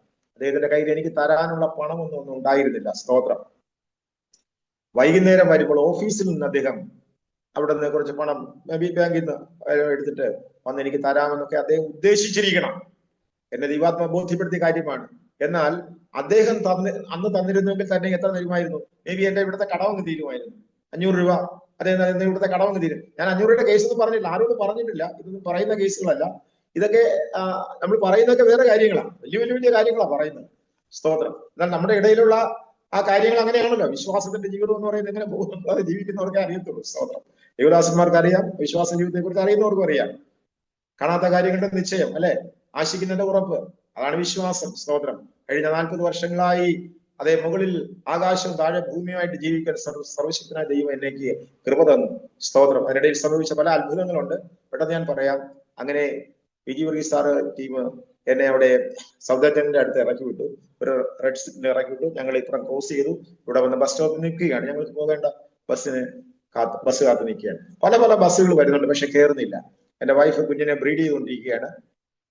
അടുത്തിരുന്ന് അവിടെ ബസ് വെയിറ്റിംഗ് ഷെഡിൽ നിന്ന് അതെ പാല് കൊടുത്തുകൊണ്ടിരിക്കുകയാണ്. സ്തോത്രം. പല ബസ്സുകളൊന്നും കയറുന്നില്ല. കാരണം ഞങ്ങൾക്ക് അപ്പം പോകേണ്ട, ഞങ്ങൾക്ക് വൈകുന്നേരം പോയാൽ വൈകുന്നേരം ഒരു മീറ്റിംഗ് അവിടെ ക്രമീകരിച്ചിട്ടുണ്ട്. സ്തോത്രം. ആ മീറ്റിംഗിലെ ഒരു പ്രീച്ചറായിട്ട് അവരെന്നെ ക്ഷണിച്ചിരിക്കുക. സ്തോത്രം. Praise God. ഒരു മനുഷ്യൻ അവിടെ നോക്കി നിൽക്കുകയാണ്. ആ ബസ് സ്റ്റോപ്പിൽ വെയിറ്റിംഗ് ഷെഡിൽ ഇങ്ങനെ ഒരു മനുഷ്യൻ നോക്കി നിൽക്കുന്നു. ഒറ്റ നോട്ടത്തിൽ തന്നെ മലയാളിയാണെന്ന് മനസ്സിലാകും. 2 മണിക്കൂറോളം ഞാനിങ്ങനെ ക്രച്ചസ് കുത്തി വടി പിടിച്ച് നിൽക്കുക. എന്നാൽ എനിക്ക് മണിക്കൂർ ഒക്കെ വടി പിടിച്ച് നിൽക്കാൻ കഴിയുമായിരുന്നു. ഞാൻ ഇരിക്കുന്നേ ഇല്ല, എന്റെ ഹൃദയം അങ്ങ് കത്തിയാളുകയാണ്. 500 രൂപയല്ല, ഞാൻ എങ്ങനെ ഘോടാകാവിൽ തിരിച്ചെത്തും? ഞാൻ അവരോട് ഞാൻ കാശുമായിട്ട് വരുമെന്ന് പറഞ്ഞിട്ടാണ് ഇറങ്ങിയിരിക്കുന്നത്, സഹോദരന്മാരോട്. സ്തോത്രം. ആ മനുഷ്യൻ എന്നെ നോക്കുന്നു, ഞാൻ അദ്ദേഹത്തെ നോക്കുന്നു. പരസ്പരം നോക്കി നോക്കി നോക്കി തന്നെ സമയം ഇങ്ങനെ പോവുകയാണ്. പെട്ടെന്ന് ദൈവാത്മാവിനോട് പറഞ്ഞു, ആ മനുഷ്യനോട് സംസാരിക്കാൻ പറഞ്ഞു. ഞാൻ ഇങ്ങനെ പിന്നെയും ചിന്തിക്കുക, എന്ത് സംസാരിക്കാൻ? ആ മനുഷ്യനോട് ചിന്തിക്കാണ്. അറിയുന്ന തുക്കട ഹിന്ദി എന്ന് ചോദിച്ചു, Shahdara Jane Valley bus കോൺസി number bus എന്ന് പറഞ്ഞ പഴയ ഒരു തുക്കട ഹിന്ദിയിൽ, ഇന്നും വലിയ ഹിന്ദി ഒന്നും എനിക്ക് അറിയത്തില്ല, കോൺസി നമ്പർ ബസ് എന്നൊക്കെ ചോദിക്കുമ്പോൾ തന്നെ ഈ പ്രൊനൗൺസിയേഷൻ കേൾക്കുമ്പോൾ തന്നെ, അക്സെന്റ് കേൾക്കുമ്പോൾ തന്നെ അറിയാം നമ്മള് ഹിന്ദിക്കാരനൊന്നും അല്ല. പുള്ളി ഉടനെ എന്നോട് ചോദിച്ചു, നിങ്ങൾ ആ സൗത്ത് ഇന്ത്യനൊക്കെയാണ്? ഞാൻ പറഞ്ഞ സൗത്ത് ഇന്ത്യ, മലയാളിയാണോ? മലയാളത്തിൽ സംസാരിച്ചു തുടങ്ങി. ഈ സഹോദരൻ മായാപുരി IPC ചർച്ചിലെ മെമ്പറാണ്. മോഡി സീറോക്സ് എന്ന് പറയുന്ന ഒരു പഴയ ഈ സീറോക്സ് മെഷീൻ ഉണ്ടാക്കുന്ന ഒരു കമ്പനി ഉണ്ടായിരുന്നു ഇന്ത്യയിലെ, ഒരു ഇലക്ട്രോണിക്സ് കമ്പനി. ആ കമ്പനിയിലെ ഒരു എക്സിക്യൂട്ടീവ് ആണ് ഈ ബ്രദർ എബ്രഹാം. കോഴിക്കോട് സ്വദേശിയാണ്. 2 മണിക്കൂറായിട്ട് ഇവിടെ 2-ലധികം മണിക്കൂറിലായിട്ട് രാവിലെ 9 മണി തൊട്ട്, ഞാൻ പോകുന്നതിന് മുമ്പ് തന്നെ അദ്ദേഹം അവിടെ നിൽപ്പുണ്ട്. 9 മണി തൊട്ട് വെയിറ്റ് ചെയ്ത് നിൽക്കുന്നു. ഒരു അമ്മാമ, മായാപുരി IPC സഭയിലുള്ള ഒരു അമ്മാമ, പ്രാർത്ഥിക്കുന്ന പ്രവചന ശിശുള്ള ഒരു അമ്മാമ ഇദ്ദേഹത്തിന് പ്രാർത്ഥിക്കാൻ, ഇദ്ദേഹത്തിന് കുറച്ച് ദിവസം കൊണ്ട് ശരീരത്തിന് സുഖമില്ലാതിരിക്കുകയാണ്. സ്തോത്രം. ബാക്ക് ബോൺ പെയിൻ ആയിട്ടിരിക്കുക. അപ്പോ ഈ റോഡിന്റെ അപ്പുറത്തെ സൈഡിലാണ് സഫ്ദർജംഗിന്റെ ക്വാർട്ടേഴ്സ്. സഫ്ദർജംഗ് ഹോസ്പിറ്റലിന്റെ സ്റ്റാർട്ടിങ്ങിൽ ഒരു ബസ് പോയിന്റ് ഉണ്ട്, അതിന്റെ എൻഡിലും ഒരു ബസ് പോയിന്റ് ഉണ്ട്. എന്ന് പറഞ്ഞാൽ വളരെ നീളമുള്ള ഒരു കോമ്പൗണ്ടാണ് സഫ്ദർജംഗിന്റെ കോമ്പൗണ്ട്, ഹോസ്പിറ്റലിലെ കോമ്പൗണ്ട്. സ്റ്റാർട്ടിങ്ങിൽ ഒരു ബസ് പോയിന്റ് ഉണ്ട്, എൻഡിലും ഒരു ബസ് പോയിന്റ് ഉണ്ട്. അപ്പൊ ഈ വരുന്ന അമ്മാമയ്ക്ക് വഴിയൊക്കെ അറിയാം, വഴിയെല്ലാം അറിയാം. പക്ഷെ ഒരു ബഹുമാനത്തിന്റെ പേരിൽ, ആദരവിന്റെ പേരിൽ അമ്മാമയെ കൂട്ടിക്കൊണ്ട് പോരാൻ വേണ്ടി ഈ സഹോദരൻ എബ്രഹാം അവിടെ നിൽക്കുകയാണ്. അന്ന് മൊബൈലൊന്നും ഇല്ലല്ലോ. പക്ഷെ അമ്മാമ എന്തെന്നറിയാമോ? ഇദ്ദേഹം നിന്ന് ഫസ്റ്റ് ബസ് സ്റ്റോപ്പില്, അമ്മാമ ചെന്നിറങ്ങിയ സെക്കൻഡ് സ്റ്റോപ്പില്, ദാറ്റ് മീൻസ് സെക്കൻഡ് ഗേറ്റിന്റെ സ്റ്റോപ്പിലാണ്, 2ാമത്തെ ഗേറ്റിന്റെ സ്റ്റോപ്പിലാണ്. അമ്മാമ അവിടെ ഇറങ്ങിയിട്ട് നേരെ അങ്ങ് വീട്ടിൽ പോയി. പക്ഷെ ഇദ്ദേഹത്തെ കാണുന്നില്ല. പ്രാർത്ഥിക്കാൻ, ഇദ്ദേഹത്തിന് വേണ്ടി പ്രാർത്ഥിക്കാൻ വന്നതാ. ഇദ്ദേഹം ഇപ്പൊ ഈ വഴി നിൽക്കുക, ആകെ കൺഫ്യൂസ്ഡ് ആയി. അപ്പൊ അവർക്ക് വിഷമമായി, ഇവിടെ നിന്ന് ഇദ്ദേഹത്തിന് വിഷമമായി. അപ്പോഴാണ് എന്നെ കാണുന്നത്. അപ്പോഴത്തേക്കും ടൈം ഓൾമോസ്റ്റ് 11 മണിയായി. ഞാനിങ്ങനെ നാട്ടിൽ നിന്ന് ഒരു ടീമായിട്ട് വന്നതാണെന്നും ഘോടാകാവിൽ താമസിക്കുകയാണെന്നും ഒക്കെ അറിഞ്ഞപ്പോൾ ആ സഹോദരൻ ഭയങ്കര സന്തോഷം. അദ്ദേഹം പറഞ്ഞു, പാസ്റ്റർ അല്ലേ, വന്നാട്ടെ, നമുക്ക് റൂമിൽ പോവാം. അമ്മാമ്മ ഇതുവരെയും വന്നില്ല, നമുക്ക് റൂമിൽ പോവാം, പ്രാർത്ഥിക്കാം. ചേട്ടൻ പ്രാർത്ഥിച്ചിട്ട് എങ്കിലും ഞാനൊരു ആദ്യം ഒരു സൗമ്യമായിട്ടൊരു നിഷേധം പറഞ്ഞു. അത് പാസ്റ്റർമാരൊക്കെ പറയുന്നതാ, ഒരു ശൈലിയാ. വരുന്നില്ല എന്ന് പറഞ്ഞു. ഇല്ല, പാസ്റ്റർ വരണമെന്ന് പറഞ്ഞു, നിർബന്ധിച്ചു. പെട്ടെന്ന് തന്നെ ഓട്ടോ വിളിച്ചു. ഞങ്ങൾ മൂന്നുപേരും കുഞ്ഞും കൂടെ ആ ഫ്ലാറ്റിൽ പോയി, നഴ്സിംഗ് ക്വാർട്ടറിൽ പോയപ്പോ കാണാൻ അമ്മാമ്മ അവിടെ ഇരിപ്പുണ്ട്. സ്തോത്രം. അമ്മാമ്മ ഞങ്ങൾ വരാതെ, ഇവിടെ ഈ എബ്രഹാം വരാത്തതിനെ കുറിച്ച് എബ്രഹാം എവിടെ പോയി എന്ന് ചിന്തിച്ചുകൊണ്ടിരിക്കുകയാണ്. വലിയൊരു ശുശ്രൂഷ അവിടെ നടന്നു. ആ ക്വാർട്ടേഴ്സിലുള്ള പല നേഴ്സുമാര് അവിടെ വന്ന് കൂടി ഒരു വലിയ ശുശ്രൂഷ അവിടെ നടത്തി. സ്തോത്രം. പോകാൻ നേരത്ത് 500 രൂപ തികഞ്ഞില്ല, 500 രൂപയുടെ അടുത്തുള്ള രൂപ തികഞ്ഞു. അന്ന് 100 രൂപയ്ക്ക് ഒരാൾ തരിക വലിയ കാര്യമാണ്. പിന്നെ 100 രൂപയുടെ മറ്റേ കുറവേ ഉള്ളൂ, 400 രൂപ ആയി കഴിഞ്ഞു. അപ്പൊ അത് പിന്നെ എന്തായാലും പ്രശ്നമില്ലെന്ന് വിചാരിച്ചു ഷാദ്രയ്ക്ക് വെച്ച് പിടിച്ചപ്പോൾ ഷാദ്രയിൽ അന്ന് സഭ 21-ാം ദിവസം ഉപവാസ പ്രാർത്ഥന, 21-ാം ദിവസം, ആ 21-ാം ദിവസം അന്ന് രാത്രിയോടെ പ്രസംഗിക്കേണ്ട ദൈവദാസൻ ഗസ്റ്റ്, ഞാനും ഗസ്റ്റ് ആയിരുന്നു. വലിയ സീനിയർ ഉണ്ടായിരുന്നു. സീനിയർ പാസ്റ്റർ വന്നില്ല. സീനിയർ പാസ്റ്റർക്ക് വേണ്ടി വെയിറ്റ് ചെയ്തു. ടൈം കഴിഞ്ഞപ്പോൾ അവർ പാസ്റ്ററിനെ പ്രസംഗിച്ചോളാൻ പറഞ്ഞു. ഫുൾ അത് എനിക്ക് പ്രസംഗം തന്നു. അപ്പൊ മെസ്സേജ് നീട്ടിക്കൊള്ളാൻ പറഞ്ഞു. മെസ്സേജ് നീട്ടി 9:10 ആയപ്പോൾ സീനിയർ പാസ്റ്റർ വന്നു. സീനിയർ പാസ്റ്റർ അകത്തോട്ട് പോയി. സീനിയർ പാസ്റ്റർ പുറത്തേക്ക് നോക്കി അദ്ദേഹം പറഞ്ഞു, ദേവദാസൻ പ്രസംഗിച്ചോളാൻ പറഞ്ഞു. കാരണം ഇങ്ങനെ കസേരയിൽ നിന്ന് പ്രസംഗിക്കുന്നവരാരും കാണാറല്ലോ. വലിയ അത്ഭുതങ്ങളുടെയും അന്ന് രാത്രി അവിടെ ചെയ്തു. ചില ശാരീരിക വിടുതലുകൾ ചിലർക്ക് വേണ്ടി ചെയ്തു. പ്രഗ്നൻസിയിൽ മരണം, അമ്മയ്ക്ക് ഡെത്ത് വിധി എഴുതിയ ഒരു കേസ് അവിടെ ഉണ്ടായിരുന്നു. അവരെല്ലാം ഓർത്തഡോക്സുകാരാണ്. അവര് എറണാകുളംകാർ ഓർത്തഡോക്സുകാരായിരുന്നു. പക്ഷെ ആ പ്രാർത്ഥനയ്ക്ക് വന്നിരുന്നു. നോർമൽ ഡെലിവറി കൊടുത്തു. വലിയ അത്ഭുതങ്ങൾ അവിടെ സംഭവിച്ചു. സ്തോത്രം. ദിവസങ്ങൾ ഡൽഹിയിലെ ശുശ്രൂഷ നിന്നു. ഈ എബ്രഹാം മുഖാന്തരം ഞങ്ങളുടെ 94 ടീം വർക്കിന് വേണ്ടി മായാപുരി IPC ഡൊണേറ്റ് 34,000 രൂപയാണ് ഡൊണേറ്റ് ചെയ്തത്. അന്ന് 34,000 രൂപ എന്ന് പറഞ്ഞാൽ എന്താ, ഒരു 5 ലക്ഷത്തിന്റെ 10 ലക്ഷത്തിന്റെ ഒക്കെ വാല്യൂ ഉണ്ട്. ഈ സഹോദരന്മാർക്ക് വേണ്ടതായ എല്ലാ കാര്യങ്ങളും ഈ ചർച്ച് ഡൊണേറ്റ് ചെയ്തു. ഞങ്ങളുടെ 3 മാസത്തെ ചെലവ് ഈ ചർച്ച് ഡൊണേറ്റ് ചെയ്തു. റെന്റ്, ഇങ്ങനെയുള്ള എല്ലാ കാര്യങ്ങളും. സ്തോത്രം. ദാറ്റ് മീൻസ് ദൈവത്തിന് ഒരു മിറക്കിൾ ചെയ്യണമെങ്കിൽ ഏത് ജനസാഗരത്തിലും, ഏത് ജനത്തിരക്കിലും, ഏത് പെരുവെള്ളത്തിന്റെ മധ്യേ പാത തുറക്കുന്ന ദൈവം എന്ന് പറഞ്ഞിരിക്കുന്നത് പോലെ ഏത് മഹാസമുദ്രത്തിലും ദൈവത്തിന് ഒരു വഴി തുറക്കുവാൻ കഴിയും. സ്തോത്രം. ഇന്ന് പകൽക്കാലം ഈ മെസ്സേജ് കേൾക്കുന്ന ആരെങ്കിലും നിങ്ങൾ ജീവിതത്തിന്റെ ഒരു അടഞ്ഞ വാതിലിന് മുന്നിൽ നിൽക്കുകയാണെങ്കിൽ നിങ്ങൾക്ക് വഴി തുറക്കുവാൻ സർവശക്തനായ, ഏറ്റവും ശക്തനായ, ഏറ്റവും വിശ്വസ്തനായ ഒരു മഹാദൈവം ജീവിച്ചിരിപ്പുണ്ട്. അവന്റെ പേരാണ് കർത്താവായ യേശു ക്രിസ്തു. അവൻ സ്വർഗത്തിൽ ദൈവ മഹിമയുടെ വലത്തു ഭാഗത്ത് എന്നേക്കും നിത്യമഹാപുരോഹിതനായി മനുഷ്യവർഗത്തിന് വേണ്ടി അവൻ പക്ഷപാതം ചെയ്തുകൊണ്ടിരിക്കുകയാണ്. ആ കർത്താവായ യേശു ക്രിസ്തുവിൽ വിശ്വസിച്ചാൽ നീയും നിന്റെ കുടുംബവും രക്ഷ പ്രാപിക്കുമെന്ന് വചനം പറയുകയാണ്. എന്നെ കേൾക്കുന്ന ശ്രോതാക്കളെ, നിങ്ങൾ ചിലപ്പോൾ മറ്റേതെങ്കിലും വിശ്വാസത്തിന്റെ പുറകിൽ ഉള്ളവരായി, മറ്റേതെങ്കിലും ജീവിത സാഹചര്യം ജീവിക്കുന്നവരായി, മറ്റു പല സംസ്കാരങ്ങളിൽപ്പെട്ടവരായിരിക്കാം. പക്ഷെ നിങ്ങളൊരു അടഞ്ഞ വാതിലിന് മുന്നിലാണെങ്കിൽ സ്വർഗത്തിലേക്ക് കണ്ണുകളെ ഉയർത്തുക. നിങ്ങൾക്ക് വേണ്ടി ജീവിക്കുന്ന ഒരു മഹാദൈവം സ്വർഗത്തിലുണ്ട്. ആ ദൈവത്തിന് നിങ്ങളുടെ പരിമിതികളെ എല്ലാം അകറ്റുവാൻ കഴിയും. കാരണം നമ്മുടെ ദൈവം അപരിമേയനായ ദൈവമാണ്. അവന് ഒരു പരിമിതികളുമില്ല. He has no limitations at all. Hallelujah. അവൻ സർവശക്തനും സർവവ്യാപിയും സർവജ്ഞാനിയുമാണ്. ദൈവത്തിന് സ്തോത്രം. ആ ദൈവത്തിന്റെ മുന്നിൽ നിങ്ങളുടെ ജീവിതങ്ങളെ സമർപ്പിച്ചാൽ സ്തോത്രം. എന്റെ ടെസ്റ്റിമണി ഞാൻ വളരെ ഷോർട്ട് ചെയ്യട്ടെ. തുടർന്ന് ഞാൻ ഡൽഹിയിൽ 94-95 വേല ചെയ്തു. ഈ ടീം മിനിസ്ട്രി ഗ്രേസ് ബൈബിൾ കോളേജിലെ യുവ സഹോദരന്മാരെ കൊണ്ടുവന്ന് 3 മാസത്തെ വെക്കേഷൻ മിനിസ്ട്രി പ്രവർത്തനങ്ങൾ നടത്തി. പക്ഷേ ഈ പ്രവാചകൻ പറഞ്ഞതുപോലെ 3 വർഷമായപ്പോൾ എനിക്ക് സേഫായിട്ട് ഡൽഹി വിടാനുള്ള എല്ലാ അവസരം. പക്ഷെ ഞാൻ ഡൽഹി വിടുന്നതിനെ കുറിച്ച് ഓർത്തിരുന്നില്ല. ഡൽഹിയിൽ തന്നെ തമ്പടിക്കുന്നതിന് വേണ്ടിയാണ് ഞാൻ ആഗ്രഹിച്ചത്. But due to many reasons I am compelled to leave Delhi with tears. വളരെ ദുഃഖത്തോടെ, കണ്ണുനീരോടെ, വേദനയോടെ എനിക്ക് ഡൽഹി വിട്ട് പോകേണ്ടി വന്നു. സ്തോത്രം.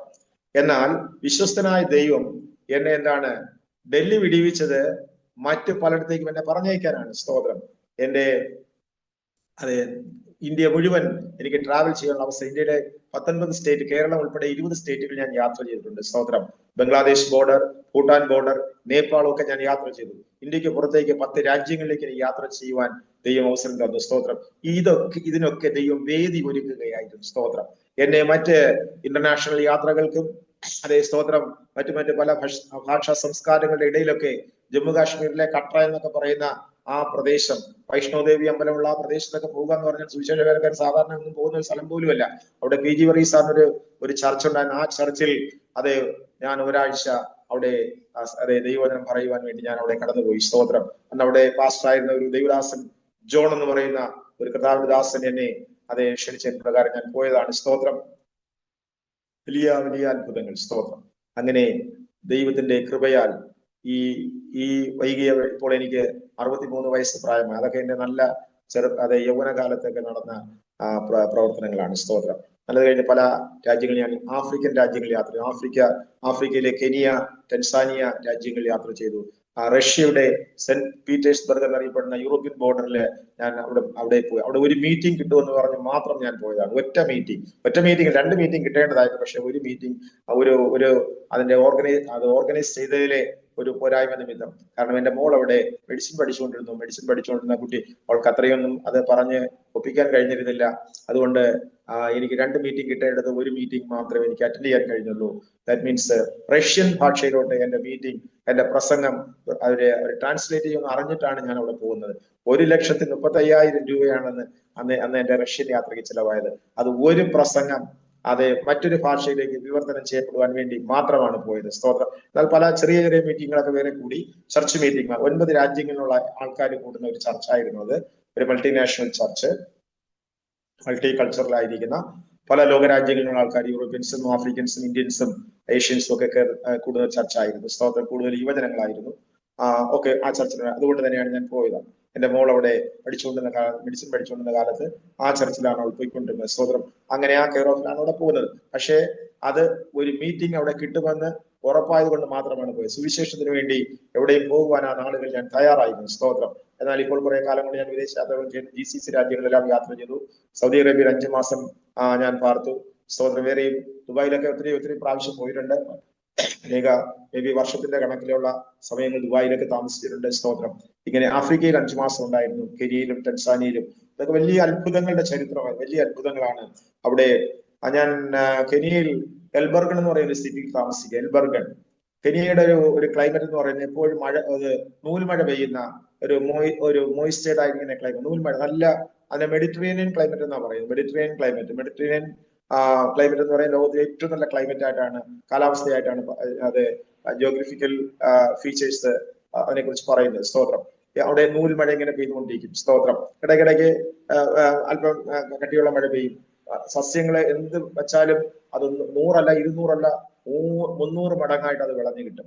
അത്രയും നല്ല റിച്ചസ്റ്റ് സോയിലാണ് കെനിയയുടെ സോയിൽ എന്ന് പറയും, മണ്ണ്. അങ്ങനെ ഒരു സ്ഥലത്ത് എൽബർഗൺ എന്ന് പറയുന്ന ഒരു ചെറിയ സിറ്റിയാണ്. അവിടെ പ്ലൈവുഡ് കമ്പനികളാണ്, പ്ലൈവുഡ് ഫാക്ടറികളാണ് ഉള്ളത്.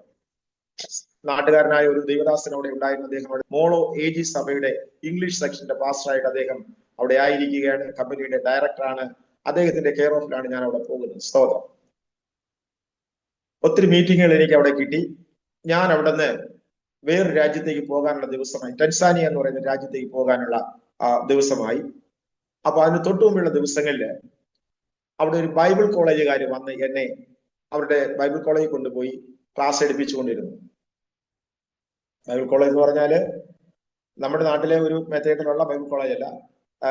ട്രെയിനിങ് ഒക്കെ അവിടെ ഉണ്ട്. പലതരത്തിലുള്ള തൊഴിൽ പരിശീലനം എന്ന് പറഞ്ഞാൽ വുഡൻ വർക്ക്, പിന്നെ ഈ ഹെയർ കട്ടിങ് പോലെയുള്ള ജോലികൾ ചെയ്യുന്ന, വാച്ച് റിപ്പയറിങ്, അന്ന് മൊബൈലൊന്നും ഉണ്ടായിരുന്നില്ല, പിന്നെ TV റിപ്പയറിങ്, ഇങ്ങനെയൊക്കെയുള്ള ഈ ടെക്നോളജിയിലായിരിക്കുന്ന വർക്ക്സ്, ഈ ക്രാഫ്റ്റ് വർക്ക് ഒക്കെ ചെയ്യുന്ന തൊഴിലുകൾ പഠിപ്പിക്കുന്ന, ഒക്കെ കൃഷി. അപ്പൊ കുറെ ബൈബിൾ സ്റ്റഡി. ഒരു ദൈവദാസൻ, അത് വലിയൊരു ഏരിയയാണ്, ഒരു മലയോട് ചേർന്നുള്ള പ്രദേശം, വനവും എല്ലാം ഒക്കെയാണ്. എന്നാൽ ഈ പ്രദേശത്ത് മറ്റെല്ലാ പ്രദേശത്തും മഴ പെയ്യും, ഈ പ്രദേശത്ത് മഴ പെയ്യത്തില്ല. എത്രയോ വർഷങ്ങളായി ഈ പ്രത്യേക ഏരിയയിൽ മഴ പെയ്യുന്നില്ല. ഈ നൂൽമഴയോടെ പെയ്യുന്നില്ല. അവർക്ക് ഡ്രില്ല് ചെയ്താൽ വെള്ളം കിട്ടത്തില്ല, കുഴൽ കിണർ അടിച്ചാൽ വെള്ളം കിട്ടത്തില്ല, ബോർവെൽ അടിച്ചാൽ വെള്ളം കിട്ടത്തില്ല. ബോർവെല്ല് എങ്ങനെയൊക്കെ 1, 2, 3 ബോർവെല്ല് അവർ അടിച്ചു, പക്ഷെ ഒന്നിനും വെള്ളം കിട്ടും. അടുത്തൊരു പുതിയ ബോർവെല്ല് അടിക്കണം, അതിന് വൻ തുക ആവും. ഇന്ത്യയുടെ മണി അനുസരിച്ച് ഒരു 6 ലക്ഷം രൂപ അന്ന് ആകുമായിരുന്നു. അന്ന് Kenyan shilling 1 million Kenyan shilling അതിന് വേണമെന്ന് പറഞ്ഞു. 1 മില്യൺ 10 ലക്ഷം കെനിയൻ ഷില്ലിങ്, ഇന്ത്യൻ മണി 6 ലക്ഷം രൂപ. ഇത് ഞാൻ ഒരു പക്ഷെ കൊടുക്കും എന്ന് ഉദ്ദേശിച്ചിട്ടാണ് ഈ ദൈവദാസൻ ഈ കെനിയക്കാരനായ ദേവദാസൻ ഇവിടെ വന്ന് എന്നെയും കൊണ്ട് അവിടെ പോയിക്കൊണ്ടിരുന്നത്. വലിയ പോഷ് കാറിലൊക്കെയാണ് വന്ന് കൊണ്ടുപോകുന്നത്. പക്ഷേ അതെല്ലാം ഡൊണേഷൻ, ഈ പോഷ് കാറൊക്കെ ഡൊണേഷനാണ്. വളരെ പരിതാപകരമായിട്ടാണ് ജീവിക്കുന്നത്. ഞാൻ അവിടെ ചെന്നപ്പോ നമ്മുടെ കേരള സ്റ്റൈലുള്ള ഫുഡ് വരെ അവർ തയ്യാറാക്കി വെച്ചിരിക്കുന്നു. എനിക്ക് ഇതൊക്കെ കണ്ടപ്പോ ഒത്തിരി അസ്വാഭാവികത തോന്നി. ഇവിടുത്തെ സാഹചര്യം വെച്ച് നോക്ക്, പട്ടിണി പാവങ്ങള് ആയിട്ടുള്ള പാവപ്പെട്ട കറുത്ത മനുഷ്യര് പിള്ളേര് താമസിക്കുന്നിടത്ത് അല്ലെങ്കിൽ അവരെ പഠിപ്പിക്കുന്ന ഈ സ്ഥാപനം എന്നെ കൊണ്ടുവന്നിട്ട് ഇത് പോഷായിട്ടൊക്കെ അവർ ട്രീറ്റ് ചെയ്യുന്നത്, ഇതെന്താ അവരുടെ ഉദ്ദേശം? എനിക്കൊന്നും മനസ്സിലാകുന്നില്ല. ഞാൻ വന്നപ്പോ എന്റെ സുഹൃത്ത് പാസ്റ്റർ എൻജിയോട് ചോദിച്ചു, പാസ്റ്റർ എൻജി എന്താ അവരുടെ ഉദ്ദേശം? എനിക്കൊന്നും മനസ്സിലായി. അവർ ഭയങ്കരമായിട്ടുള്ള കേരള സ്റ്റൈൽ ഫുഡ് വരെ ഉണ്ടാക്കിയിരിക്കുന്ന ദോശ, ഈ തരത്തിലൊക്കെ. അപ്പൊ രഞ്ജിയുടെ വൈഫ് പറഞ്ഞു കൊടുത്തിട്ട് അതൊക്കെ ഉണ്ടാക്കിയിരിക്കുന്നത്.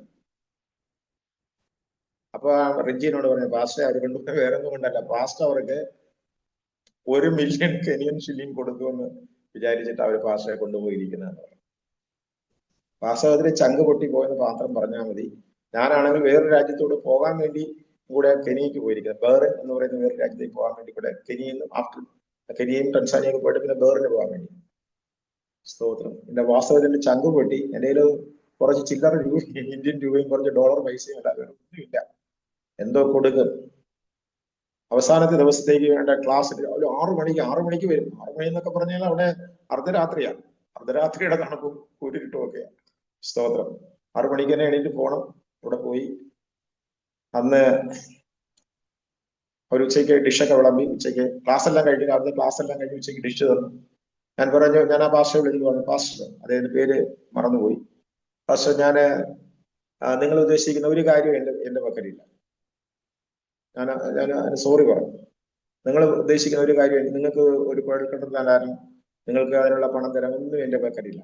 പക്ഷെ ഞാൻ നിങ്ങൾക്ക് വേണ്ടി ഒരു കാര്യം ചെയ്യാമെന്ന് പറഞ്ഞു. ഞാൻ നിങ്ങൾക്ക് വേണ്ടി ഒരു വാക്ക് പ്രാർത്ഥിക്കാമെന്ന് പറഞ്ഞു. നിങ്ങൾ കുഴൽക്കിണർ കുത്താൻ ആഗ്രഹിക്കുന്ന സ്ഥലം കാണിച്ചു തരാൻ പറഞ്ഞു. അവിടെ പല കൃഷികളൊക്കെ ഇതിനിടയ്ക്ക് ചെയ്തു. ഈ പല ധാന്യങ്ങൾ വിതച്ചു. അതെല്ലാം കരിഞ്ഞു കിടക്കും. ഏക്കർ കണക്കിന് ധാന്യങ്ങൾ കരിഞ്ഞു കിടക്കുകയാണ്. ആടുകളൊക്കെ വളർത്തും. ആടിനൊന്നും കുടിക്കാൻ വെള്ളമില്ല. കുട്ടികളെ കണ്ടു കഴിഞ്ഞാൽ അങ്ങ് നമുക്ക് സങ്കടം വരും. കൊച്ചുകുട്ടികൾ, പൂർവ്വമുണ്ട്. ആ പൂർവ്വമിലെ കുഞ്ഞുങ്ങളെ കണ്ടു കഴിഞ്ഞാൽ നമുക്ക് സങ്കടം വരും. ഞാൻ പറഞ്ഞു, നമുക്ക് പ്രാർത്ഥിക്കാൻ, നിങ്ങൾ കുഴൽക്കിണർ കുത്താൻ ഉദ്ദേശിക്കുന്ന സ്ഥലത്തേക്ക് പോകാമെന്ന് പറഞ്ഞു. നമുക്ക് നിങ്ങളുടെ കൂടെ പ്രാർത്ഥിക്കാൻ കഴിവുള്ള ആരൊക്കെ ഉണ്ട് അവരെല്ലാം കൊണ്ടുവരാൻ, നിങ്ങളുടെ സ്റ്റുഡൻസ്, നിങ്ങളുടെ ഫാമിലി, ആരൊക്കെ വരാൻ കഴിയും അവരാ ടീം, ഒരു വലിയ ടീമിങ് ആണ്. എല്ലാവരും അവരുടെ വീട്ടുകാരും, ബൈബിൾ പ്ലസ് സ്റ്റാഫ്, പിള്ളേര്, എല്ലാവരും 10, 100, 150 പേര് അവിടെ വന്നിട്ടുണ്ട്. സ്തോത്രം. ഒരു ചെറിയ കുന്ന്, ഈ കയറാൻ വലിയ വിഷമം. പക്ഷെ എങ്കിലും ഞാൻ കാറ് കുറെ ദൂരം കയറി. കാറ് കയറിയിട്ട് പിന്നെ കാറ് കയറാത്ത ഭാഗത്തേക്ക് ഞാൻ നടന്നു കയറി. സ്തോത്രം. എന്നിട്ട് പറഞ്ഞു, നമ്മൾ ഇവിടെ അല്പസമയം ദൈവത്തെ സ്തുതിച്ച് പ്രാർത്ഥിക്കാൻ പോവുകയാണ്. സ്തോത്രം. ആകാശത്തെ അടയ്ക്കുകയും തുറക്കുകയും ചെയ്യുന്ന ദൈവമാണ്. സ്തോത്രം. ആ ദൈവത്തിന് 3.5 വർഷക്കാലം അത് ഏലിയാവിന്റെ പ്രാർത്ഥനയുടെ ഫലമായി ആകാശം അടച്ച ദൈവം പിന്നത്തെ വലിയ മഴ പെയ്ത് വലിയ സമൃദ്ധി കൊടുത്തു. സ്തോത്രം. അതുപോലെ ഇവിടെ ഒരു മഴ പെയ്യാൻ പോകും. വർഷങ്ങളായി മഴ പെയ്യാത്ത ഈ സ്ഥലത്ത് ഒരു വലിയ മഴ പെയ്ത് നിങ്ങൾക്ക് ആവശ്യമായ ധാന്യം ഇവിടെ വിളയുമെന്ന് പറഞ്ഞു. സ്തോത്രം. നിങ്ങൾക്ക് ആവശ്യമായ ജലം ഇവിടുത്തെ കിണറുകളിൽ കിട്ടുമെന്ന് പറഞ്ഞു. എന്നെ കേൾക്കുന്ന വാത്സല്യ ശ്രോതാക്കളെ, അത്ഭുതം, ദൈവത്തിന് ഏതൊരു അത്ഭുതവും അസാധ്യമല്ല എന്ന് നമ്മൾ പറയുക മാത്രമല്ല, ദൈവം അത് പ്രവർത്തിക്കുന്ന ദൈവമാണ്. എന്റെ കണ്ണിൽ കൂടെ ആ സമയം വന്നത് കണ്ണുനീരല്ല, രക്തമാണ്. സ്തോത്രം. അതുപോലെ ഹൃദയം നുറുങ്ങി, ഹൃദയം തകർന്ന് ആ കൂടെ നിന്നവരും ഞങ്ങൾ ഒരുമിച്ച് ദൈവത്തോട് നിലവിളിച്ച് പ്രാർത്ഥിക്കുകയാണ്. ദൈവമേ, ഒരു മഴ ഈ ദേശത്ത് പെയ്യണം. ഇവിടുത്തെ കിണറുകൾ നിറയണം. ഇവിടുത്തെ ഈ അരുവികൾ, ചെറിയ ചെറിയ സ്ട്രീംസ് ഒക്കെ നിറയണം. ഇവിടെ വെള്ളം ഫ്ലോ ചെയ്യണം. ഇവിടുത്തെ ഈ കൃഷികൾ, ഈ കൃഷിയെല്ലാം പുതുതായിട്ട് അവർ കൃഷി ചെയ്ത് ധാന്യം വിളയണം. പ്രാർത്ഥിച്ച മിനിറ്റില് മഴയൊന്നും പെയ്തില്ല. അടുത്ത ദിവസവും മഴ പെയ്തില്ല. 1-2 ദിവസം കഴിഞ്ഞ് ഞാൻ അവിടുന്ന് വേറൊരു രാജ്യത്തേക്ക് പോയി, ടൻസാനിയക്ക് പോയി. പിന്നെ ഞാൻ ഈ പ്രാർത്ഥനയുടെ കാര്യവും മറന്നു. ഞാൻ വേറൊരു രാജ്യത്ത് പോയി. 3 ആഴ്ച കഴിഞ്ഞിട്ട് ഞാൻ അവിടെ വന്നു. ഈ രാജ്യത്ത് ഇവിടെ തന്നെ തിരിച്ചു വന്നു. കെനിയയിൽ തിരിച്ചു വന്നു. എൽബർഗിൽ തിരിച്ചു വന്നു. തിരിച്ചു വന്നിട്ട് പാസ്റ്റർ എൻജിയും കുടുംബമൊത്ത്, അദ്ദേഹത്തിന്റെ ഭാര്യ, സഹോദരിയുമൊത്ത് ഞങ്ങൾ ഒരുമിച്ച് ഒരു യാത്ര പോകുമ്പോൾ ഈ ബൈബിൾ കോളേജിന്റെ ഏരിയ വഴിയാണ് ഞങ്ങൾ പോകുന്നത്. അതിന്റെ കോമ്പൗണ്ട്, ആ പ്രദേശം, മലയുടെ സൈഡ് വഴിയാണ് ഞങ്ങൾ പോകുന്നത്. അപ്പൊ എന്നോട് ആ ആ സഹോദരിയുടെ പേര് ആശ എന്നാണ്. ആശ പറഞ്ഞു, പാസ്റ്റർ അങ്ങോട്ട് നോക്കിയെന്ന് പറഞ്ഞു. അപ്പൊ ഞാൻ വേറെ കാര്യങ്ങളൊക്കെ പറഞ്ഞു, ബൈബിൾ കോളേജിന്റെ സൈഡ് അവിടെ കൂടെ പോയിട്ട് ഞാൻ അത് ഓർത്തു പോലുമില്ല. എന്നാൽ ആ സഹോദരി എന്നോട് പറഞ്ഞു, ആശ സിസ്റ്റർ പറഞ്ഞു, നോക്കിക്കേന്ന് പറഞ്ഞു, എന്തെങ്കിലും മാറ്റം കാണുന്നുണ്ടോ? മാറ്റം കാണുന്നുണ്ട്, ഈ സ്ഥലത്തിന് എന്തെങ്കിലും മാറ്റം കാണുന്നുണ്ടോ എന്ന് ചോദിച്ചു. ഞാൻ പറഞ്ഞു, പ്രത്യേകിച്ച് ഒരു മാറ്റവും ഇല്ലല്ലോ. അവിടെ ഒന്നും കൂടെ നോക്കിയെന്ന് പറഞ്ഞു. പിന്നെ എനിക്ക് ഓർമ്മ വന്നു. കാരണം എന്താണ്, നേരത്തെ 3 ആഴ്ചക്ക് മുമ്പേ ഉണങ്ങി കരിഞ്ഞ് വരണ്ട് കിടന്ന ഒരു പ്രദേശം കംപ്ലീറ്റ് പച്ചപ്പാണ്. ഗ്രീൻ ഗ്രാസ്, ഗ്രീൻ പ്ലാന്റ്സ് ഇങ്ങനെ വളർന്നുകൊണ്ടിരിക്കുകയാണ്. സ്തോത്രം. അത് പ്രത്യേകിച്ച് ആ ദേവദാസൻ അവരൊക്കെ ഇവരുമായിട്ട് വിളിച്ച് പറയുകയും അതിനെക്കുറിച്ച് സംസാരിക്കുകയും വലിയ ദൈവമഹത്വത്തിന് കാരണമാകുകയും ചെയ്തതായിട്ട് ഞാൻ കേൾക്കുവാനിടയായി. ഇങ്ങനെ ദൈവം വലിയ അത്ഭുതങ്ങൾ പലയിടത്ത് ചെയ്തു. ഗൾഫിലെ പല രാജ്യങ്ങളിൽ യാത്ര ചെയ്യുന്ന സമയത്ത് ജയിലറകളിലെ അടച്ചിട്ട് അതെ ഡീപ്പോർട്ടേഷന് വെച്ചിരുന്ന ഒരു വ്യക്തി, നാളെ അവനെ ഡീപ്പോർട്ടേഷന് വെച്ചിരിക്കുകയാണ്. നാളെ അവനെ ഡീപ്പോർട്ട് ചെയ്യും. അപ്പൊ അവിടുത്തെ ജയിലിൽ നിന്ന് അവന്റെ രാജ്യത്തെ ജയിലിലേക്ക് ആ രാത്രിയിൽ ദൈവം പ്രവർത്തിച്ചു. സ്തോത്രം. അവൻ പുറത്തു വരുമെന്ന് പറഞ്ഞു. അവൻ അതുപോലെ പുറത്തു വന്നു. ഒരു വലിയ ബിസിനസ്സുകാരൻ. അവന്റെ ബിസിനസ് അറബി പിടിച്ചെടുത്തു. ബിസിനസ് വളർന്നപ്പോൾ അറബി ആ ബിസിനസ് പിടിച്ചെടുത്തു. ഒരു പാസ്റ്റർ മരുമകനാണ്, ശ്രീലങ്കക്കാരൻ. ഞങ്ങൾ ആ സഭയില് എനിക്ക് ആ സഭയിൽ മീറ്റിംഗ് തന്നു. ആ സഭയിൽ പോയി. അവിടെ വെച്ചാണ് ഈ കാര്യം അറിയുന്നത്. ആ സഭയുടെ 2 എൽഡേഴ്സ് എന്നോടൊപ്പം പാർക്കുന്നവരാണ്. ഞങ്ങൾ ഒരുമിച്ച് ഒരു ദിവസം പ്രത്യേക ആത്മനിയോഗത്താൽ പ്രാർത്ഥിച്ചു. ആ പ്രാർത്ഥനയുടെ ഫലമായിട്ട് ആ രാത്രിയിൽ ദൈവാത്മാവ് ദൂത് പറഞ്ഞു. രാത്രി 1:30ക്കാണ് ദൂത് പറയുന്നത്. രാത്രി 1:30ക്ക് ദൂത് പറയുന്നു. രാവിലെ 9 മണിക്ക് വാർത്ത വരികയാണ്. ഡീപ്പോർട്ടേഷൻ ജയിലിൽ നിന്ന് സുരേഷ്, അയാളുടെ പേര്, ശ്രീലങ്കക്കാരന്റെ പേര് സുരേഷ് എന്നാണ്. സുരേഷ് മോചിതനായി. സ്തോത്രം.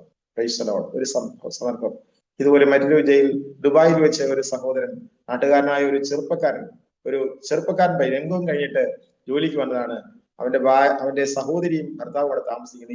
ഈ സഹോദരി ഭർത്താവ് അളിയൻ എന്ന് പറയുന്നത് എന്തൊക്കെയോ ബിസിനസ്സുകൾ ചെയ്ത് തകർന്ന അരിപ്പണമായി ബ്ലാങ്ക് ചെക്കുകൾ കൊടുത്ത് ബ്ലാങ്ക് ചെക്ക് കേസിൽ പിടിച്ച് കാണാൻ പോലും പറ്റാത്ത ജയിലറയിൽ ഇട്ടേക്കുക. സ്തോത്രം. അപ്പൊ ഒരു ദിവസം വന്നിട്ട് എന്താ സംഭവിച്ചത്, പോലീസുകാര് ഇവന്റെ അളിയൻ ഇങ്ങനെ വന്നിട്ടുണ്ടെന്ന് അറിഞ്ഞിട്ട്, അപ്പൊ ഈ വീടിന് ചുറ്റും സ്പൈ പോലീസുകാർ, രഹസ്യ പോലീസുകാർ വെച്ചിട്ടുണ്ട്. ഇവിടെ ആരൊക്കെ വരുന്നു പോകുന്നു എല്ലാം നോക്കാൻ. ഈ സഹോദരിയാണെങ്കിൽ പ്രസവിച്ച് ചില ദിവസങ്ങളായതേ ഉള്ളൂ. ഒരു കുഞ്ഞിനെ പ്രസവിച്ചിട്ട് ഭർത്താവ് ജയിലില്, സഹോദരൻ നാട്ടിൽ നിന്ന് ജോലിക്ക് വന്നിരിക്കുന്നു. ആകെ കൺഫ്യൂസ്ഡ് ആയിരിക്കുന്ന സിറ്റുവേഷൻ. ഒരു ദിവസം രഹസ്യ പോലീസുകാര് വന്ന് ഈ പയ്യനെ പൊക്കിക്കൊണ്ടുപോയി. ഈ നാട്ടിൽ നിന്ന ഈ അളിയൻ പയ്യനെ പൊക്കിക്കൊണ്ടുപോയി. സ്തോത്രം. ആകെ അങ്ങ് ദുഃഖത്തിന്റെയും കണ്ണുനീരിന്റെയും ഒരവസ്ഥയാ വീട്ടില്. അവിടെ ഞങ്ങൾ രാത്രി പേടിച്ചാണ് കറണ്ട് അവര് കട്ട് ചെയ്ത് വെച്ചിരിക്കുന്നു. ഭയങ്കര ചൂടത്ത് കറണ്ട് കട്ട് ചെയ്ത് വെച്ചിരിക്കുന്നു, വെള്ളം കട്ട് ചെയ്ത് വെച്ചിരിക്കുന്നു. ആ ഫ്ലാറ്റിന്റെ മാനേജ് ചെയ്യുന്ന ആള്, അതിന്റെ കെയർ ടേക്കർ ഒരു മലയാളി ആയതുകൊണ്ട് അയാള് രാത്രിയാകുമ്പോ ഈ കുഞ്ഞ് കിടക്കുന്ന റൂമിന് വേണ്ടി ഇച്ചിരി കറണ്ട് അവര് പാത്തും പതുങ്ങി ഇച്ചിരി കറണ്ട് കൊടുക്കും. അത് രാത്രി ഒരു മുറിക്ക് മാത്രം, ഒരു റൂമിന് മാത്രം. രാത്രി ഇച്ചിരി വെള്ളവും കയറ്റി കൊടുക്കും. വാട്ടർ ടാങ്കിനൊക്കെ വാട്ടർ ലൈൻ കൊടുക്കും. ഞങ്ങള് പാസ്റ്റർമാര് 3-4 പേര് പോയത് തന്നെ ഒളിച്ചും പാത്തും ഭയങ്കര രഹസ്യമായിട്ടാണ് ഞങ്ങൾ പോയത്. സ്തോത്രം. പോയിട്ട് പാത്ത് ഈ പറഞ്ഞ പോലെ ചങ്കുപൊട്ടി പ്രാർത്ഥിക്കുകയില്ലേ. ഹൃദയം നുറങ്ങിയവർക്ക് യഹോവ സമീപസ്ഥൻ. ഞാൻ നേരത്തെ പറഞ്ഞ വാക്യം, ഹൃദയം നുറങ്ങിയവർക്ക് യഹോവ സമീപസ്ഥൻ തന്നെയാണ്. അതിന് യാതൊരു മാറ്റവും ഇല്ല. ഹൃദയം തകർന്ന് പ്രാർത്ഥി ആ സഹോദരിയെ കണ്ടു കഴിഞ്ഞാൽ അതേ ദൈവത്തിന് ഇറങ്ങി വന്ന് പ്രവർത്തിക്കണേ. അതുപോലെ ഇരിക്കുക. പ്രസവിച്ചഴിച്ചവൾ ആ പെണ്ണിന്റെ മുഖം നോക്കിക്കാൻ വിളറി വെളുത്ത് നല്ലൊരു എഡ്യൂക്കേറ്റഡ് ആയിരിക്കുന്ന ഒരു പെൺകുട്ടിയാണ്, കോട്ടയംകാരി. സ്തോത്രം. ഈ പയ്യൻ മുഖം കണ്ടു കഴിഞ്ഞാൽ നല്ല മുഖൈശ്വര്യമുള്ള ഒരു പയ്യൻ, നല്ലൊരു ടോൾ ബോയ്.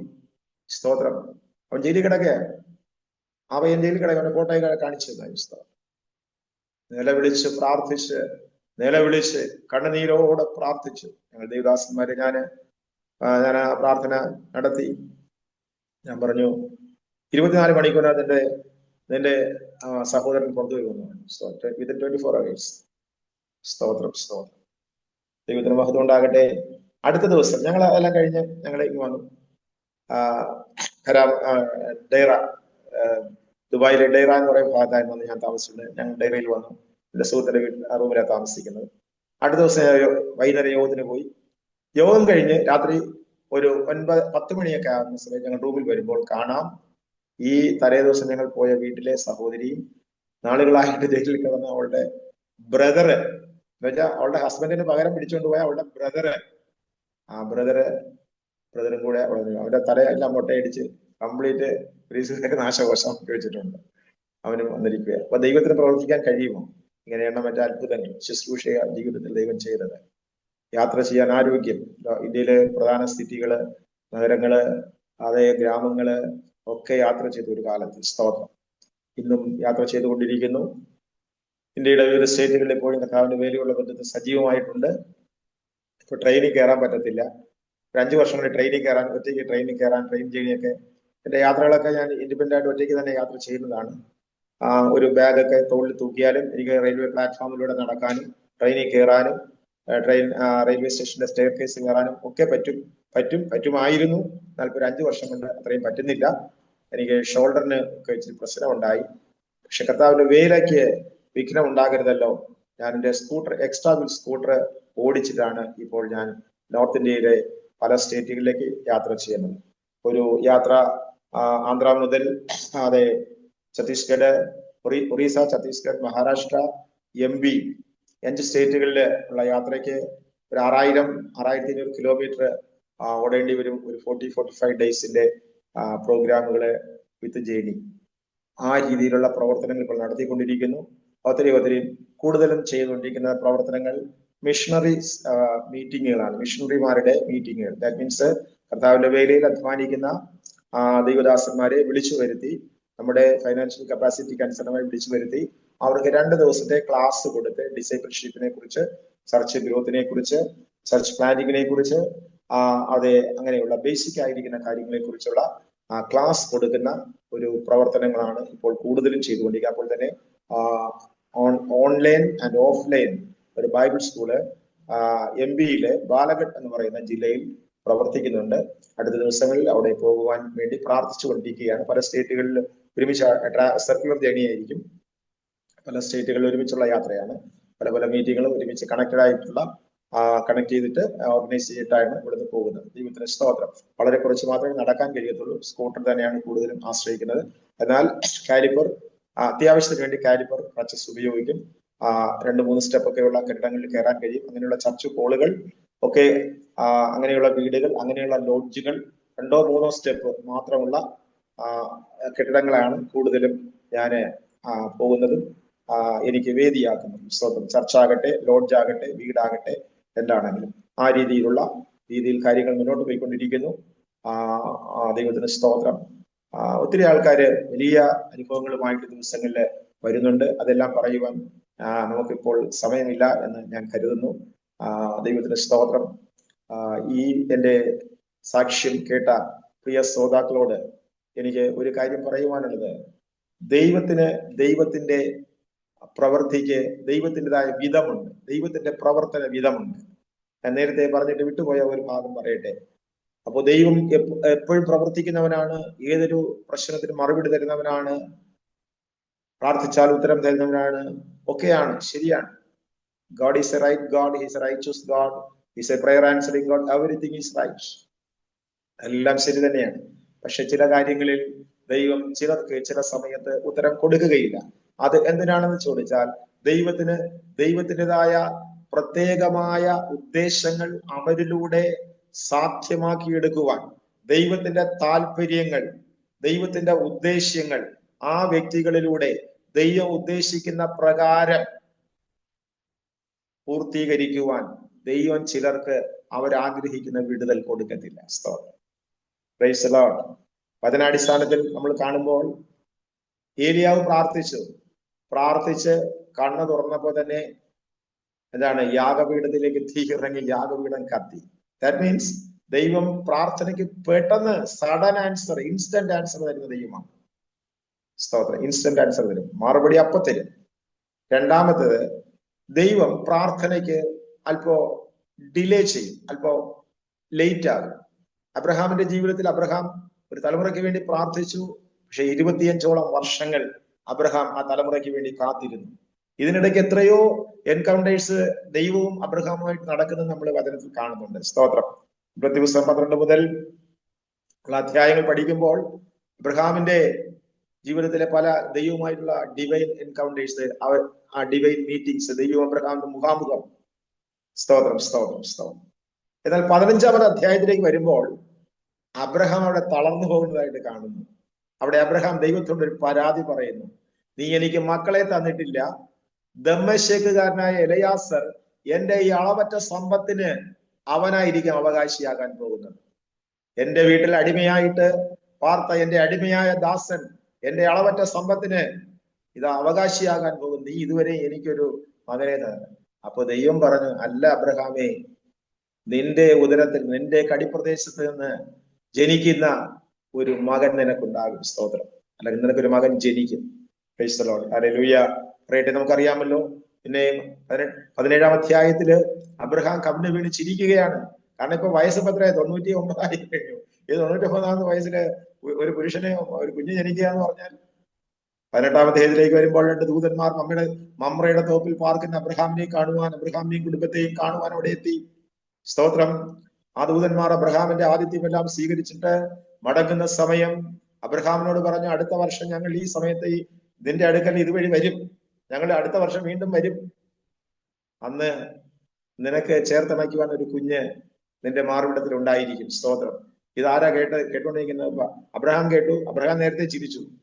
ഇപ്പൊ ഭാര്യയുടെ ടേണാണ്. ഭാര്യ കഥകിന്റെ മുതൽ മറഞ്ഞു നിൽക്കുകയാണ്. 89 വയസ്സുള്ള സാറാമ്മച്ചി ചിരിച്ചിട്ട് ബയോളജിക്കൽ റീസൺസ് എല്ലാം നിരത്തി.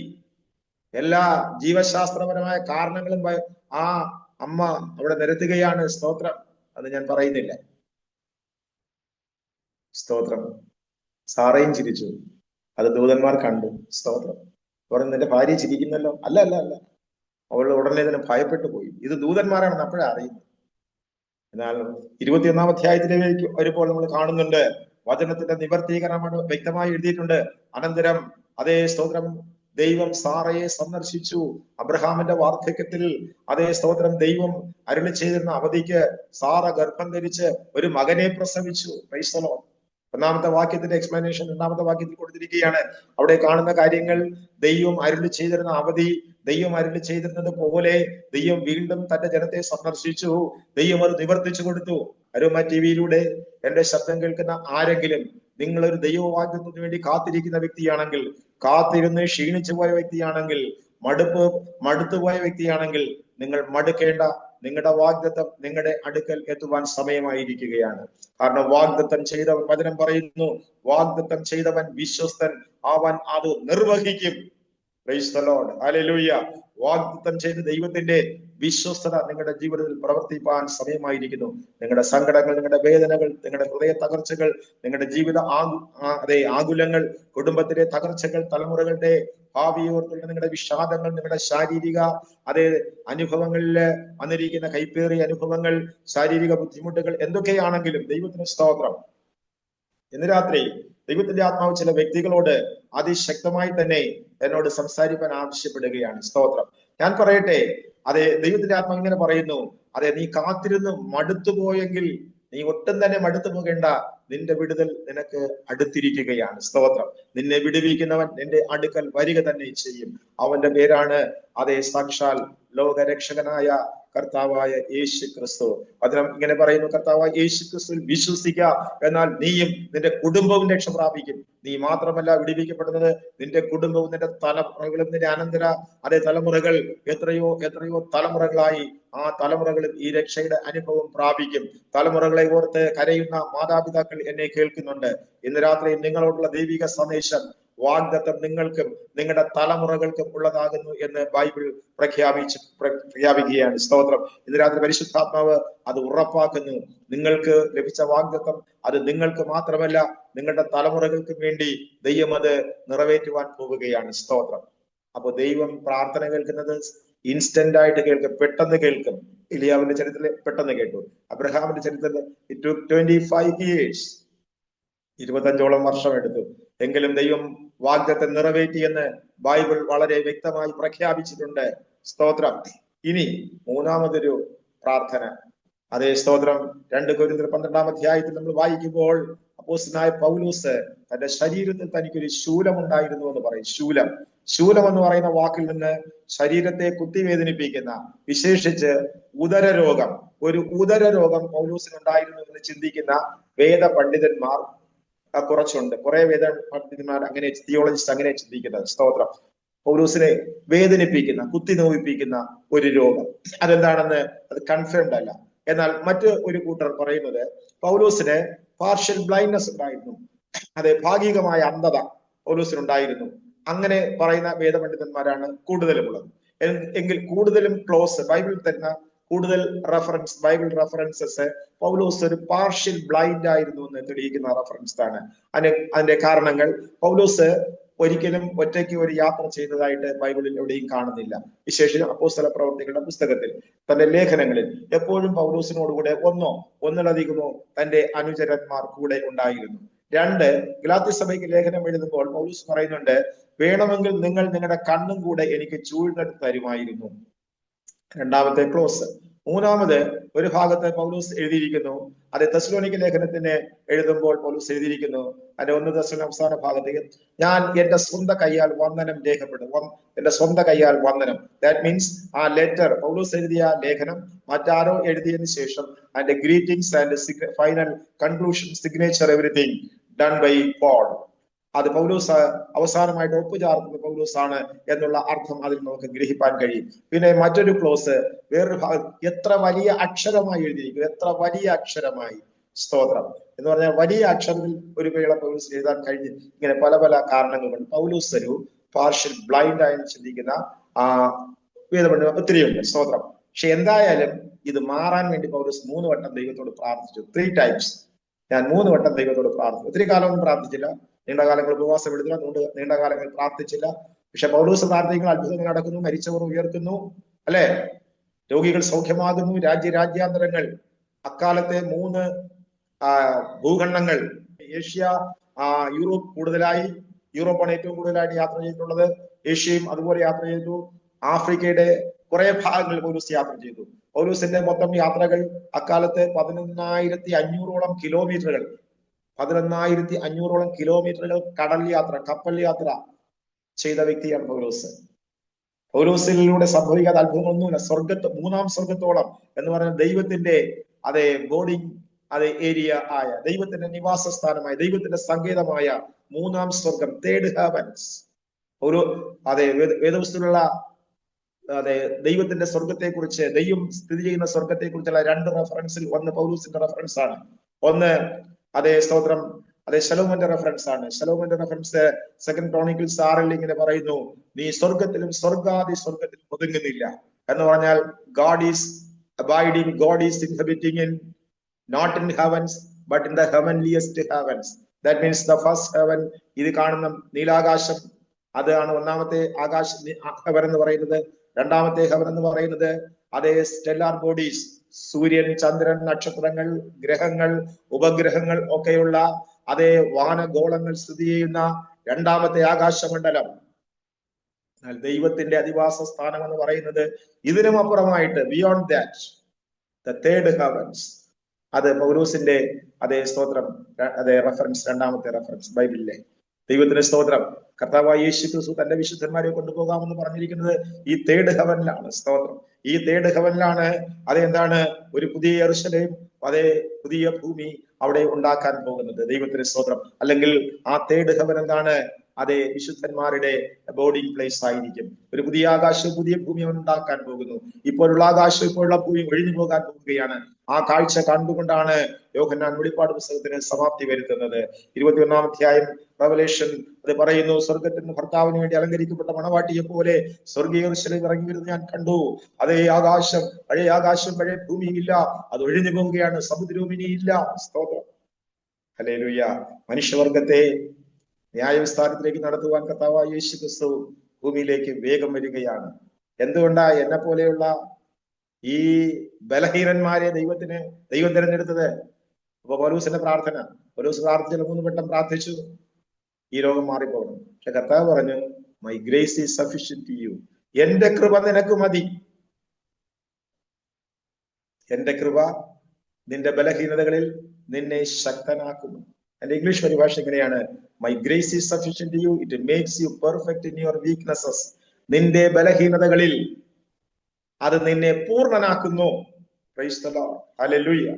പൂർണ്ണനാക്കുന്ന, ബലഹീനതകളിൽ പൂർണ്ണനാക്കുന്ന, നിങ്ങളുടെ അപൂർണതയെ മാറ്റുവാൻ വന്ന പൂർണ്ണനായ ദൈവം തന്റെ പൂർണ്ണ ശക്തിയും പൂർണ്ണ മഹത്വവും അവൻ നിങ്ങൾക്ക് തരികയാണ്. നിങ്ങളുടെ ബലഹീനത നിങ്ങൾ തുറന്ന് സമ്മതിക്കുകയാണെങ്കിൽ, നിങ്ങൾ ഒരു ബലഹീന വ്യക്തിയാണെന്നും ഞാൻ അതേ ലോകപ്രകാരം എന്താണ്, ലോകപ്രകാരവും എല്ലാ വിധത്തിലും ഞാൻ ഒരു ബലഹീന വ്യക്തിയാണ്, ഞാൻ കഴിവില്ലാത്തവനാണ്, ഞാൻ സ്തോത്രം എനിക്ക് ഒരു അറിവുമില്ല, അല്പ അറിവ് കൊണ്ട് ലോകം കീഴടക്കാൻ ശ്രമിക്കുന്ന ആളുകളെ നമ്മളിപ്പോൾ ഒത്തിരി കാണുന്നുണ്ടല്ലോ.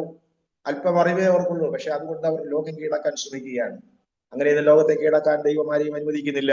ലോകം ഇനിയും നിലനിൽക്കും. കർത്താവ് അനുവദിക്കുന്ന സമയം വരെ അത് ദൈവം അനുവദിക്കുന്ന, ദൈവം ആഗ്രഹിക്കുന്ന പോലെ മാത്രമേ നിലനിൽക്കുകയുള്ളൂ. ഈ നാളുകളിൽ സുവിശേഷം ലോകം മുഴുവൻ വ്യാപരിച്ചുകൊണ്ടിരിക്കുകയാണ്.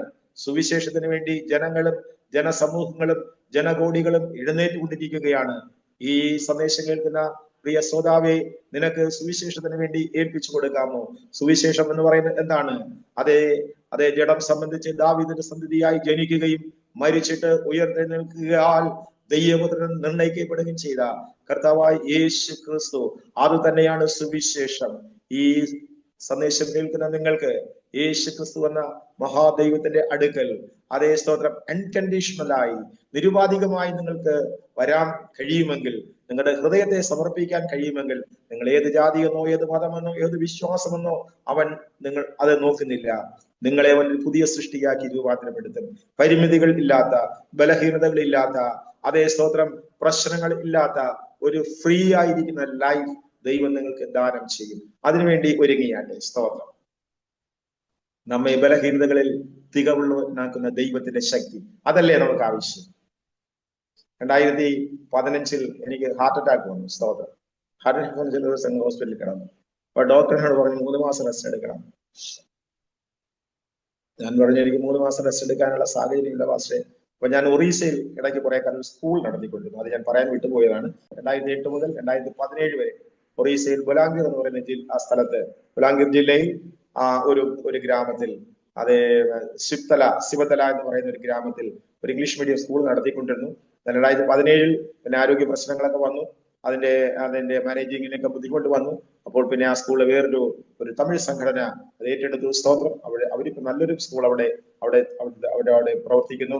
അതുപോലെ തന്നെ ഒരു മിഷൻ സ്കൂള്, ഒരു ബൈബിൾ സ്കൂള് അവരവിടെ തുടങ്ങി. എനിക്ക് ബൈബിൾ സ്കൂൾ അങ്ങനെ വലിയ ആഗ്രഹമായ, പക്ഷെ നടന്നില്ല. ഇപ്പോൾ മധ്യപ്രദേശിലാണ് ബൈബിൾ സ്കൂൾ തുടങ്ങിയിരിക്കുന്നത്. സ്തോത്രം. അതെ, ഇന്ന് രാത്രി ദൈവത്തിന് നിങ്ങളെ ഒരു പ്രവൃത്തിക്ക് യോഗ്യരാക്കണമെങ്കിൽ, നിങ്ങളെ വാർത്തെടുക്കണമെങ്കിൽ, നിങ്ങളെ നിയോഗിക്കണമെങ്കിൽ, നിങ്ങളെ ഉപയോഗിക്കണമെങ്കിൽ, അതിന് നിങ്ങളുടെ സാഹചര്യവും ദൈവത്തിന് തടസ്സമേ അല്ല. നിങ്ങളുടെ കാലോ കയ്യോ നിങ്ങളുടെ കണ്ണോ നിങ്ങളുടെ ഒന്നും തന്നെ ദൈവത്തിന് തടസ്സമില്ല. Praise the Lord, hallelujah. നിങ്ങളത് വിശ്വസിക്കുന്നുണ്ടോ? നിങ്ങളെ ദൈവത്തിന് പൂർണ്ണമായി മാറ്റുവാൻ കഴിയും. ദൈവത്തിന് സ്തോത്രം ഉണ്ടാകട്ടെ. ഞാനിവിടെ അവസാനിപ്പിക്കുവാൻ താല്പര്യപ്പെടുന്നു. ഒത്തിരി സമയം മുന്നോട്ട് കടന്നുപോയിരിക്കുന്നു. ദൈവം അനുവദിച്ചാൽ കർത്താവിനെ പിന്നെയും നമുക്ക് സാക്ഷിക്കുവാൻ കർത്താവ് അവസരങ്ങൾ തരട്ടെ.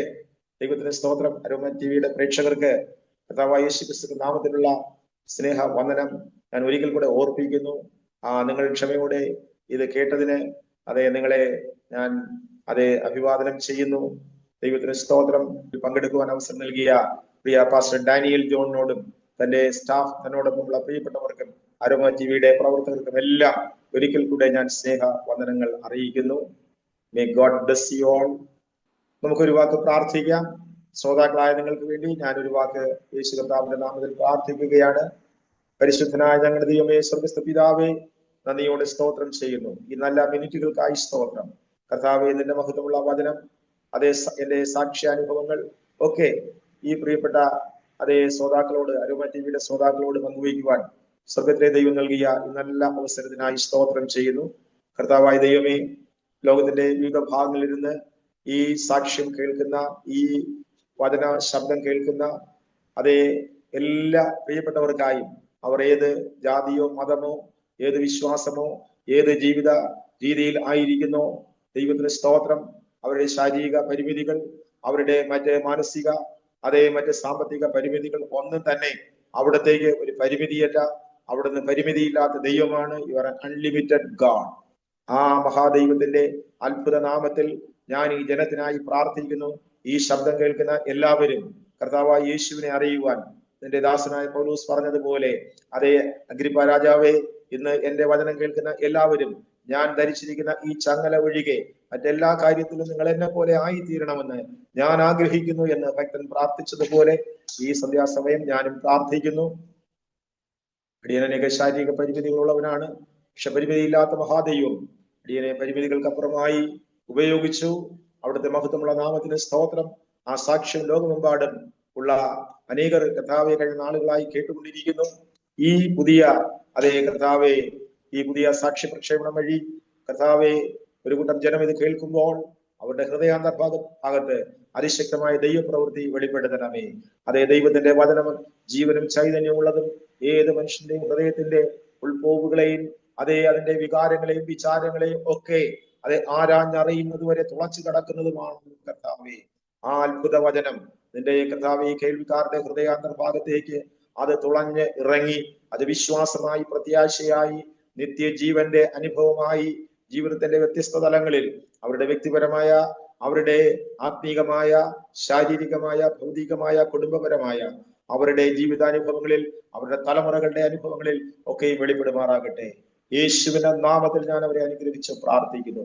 ഇങ്ങനെ ഒരു അവസരം നൽകിയ കർത്താവെ, ഈ പ്രിയ അരോമ ടിവിയുടെ അതേ കർത്താവെ സ്തോത്രം. അതിന്റെ പ്രൊമോട്ടർ ആയിരിക്കുന്ന പ്രിയ കർത്താവ് ദാസൻ ഡാനിയൽ ജോണിനായി തന്നെ ഇതിൽ സഹായിക്കുന്ന പ്രിയപ്പെട്ട മക്കൾക്കായി ഒക്കെ പ്രാർത്ഥിക്കുന്നു.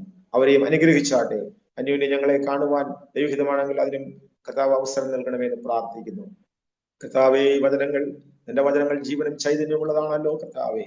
നിന്റെ വചനം നിന്റെ ആജ്ഞ നിവർത്തിച്ച് മടങ്ങി വരുന്നതാണല്ലോ. നിന്റെ ഹിതം മാത്രം അനുഷ്ഠിക്കുന്നതാണല്ലോ.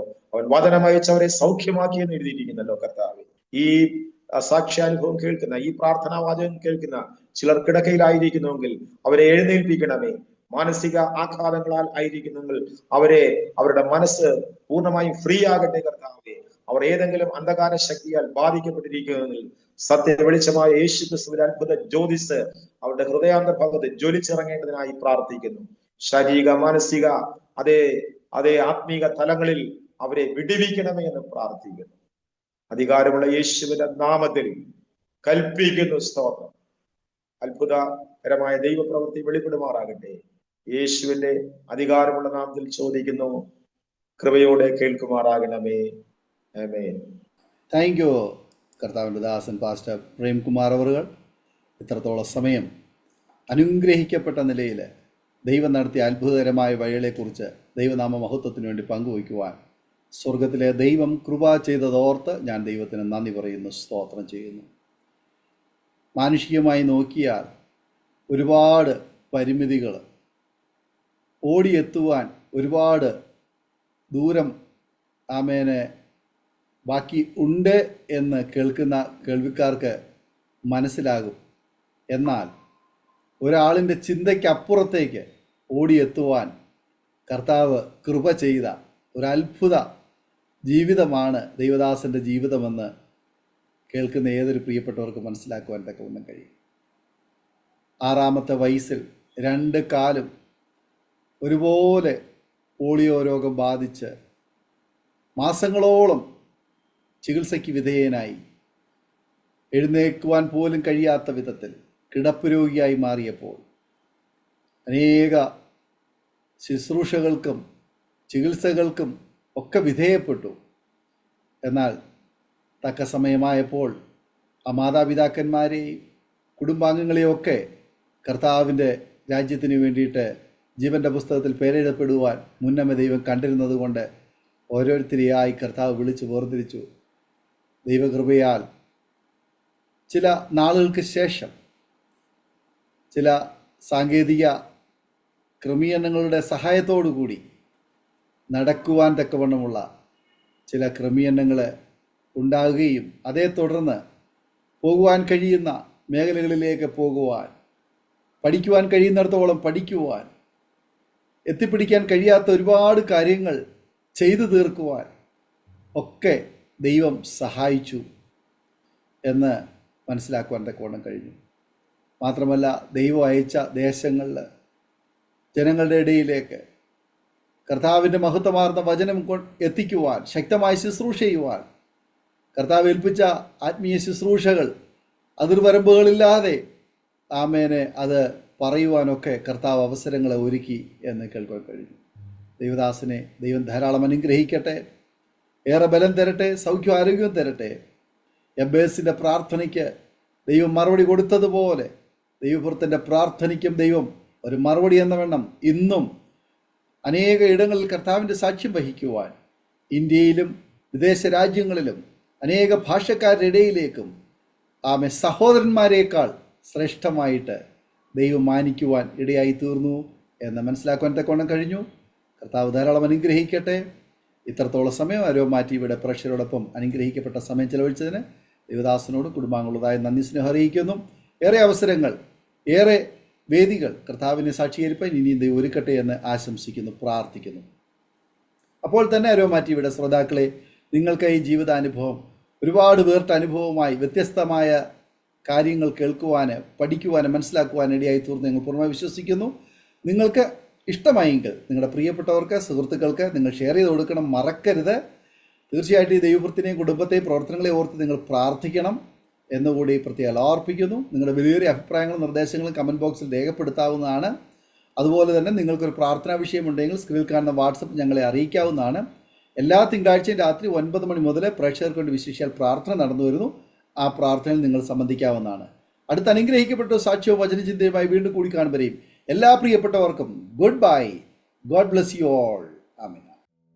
ഓർമ്മയുടെ മനോരഥത്തിൽ മായാത്ത ഓർമ്മയ്ക്കായി അരോമ മാട്രിമോണിയിൽ നിന്നും ജീവിത പങ്കാളിയെ കണ്ടെത്തൂ.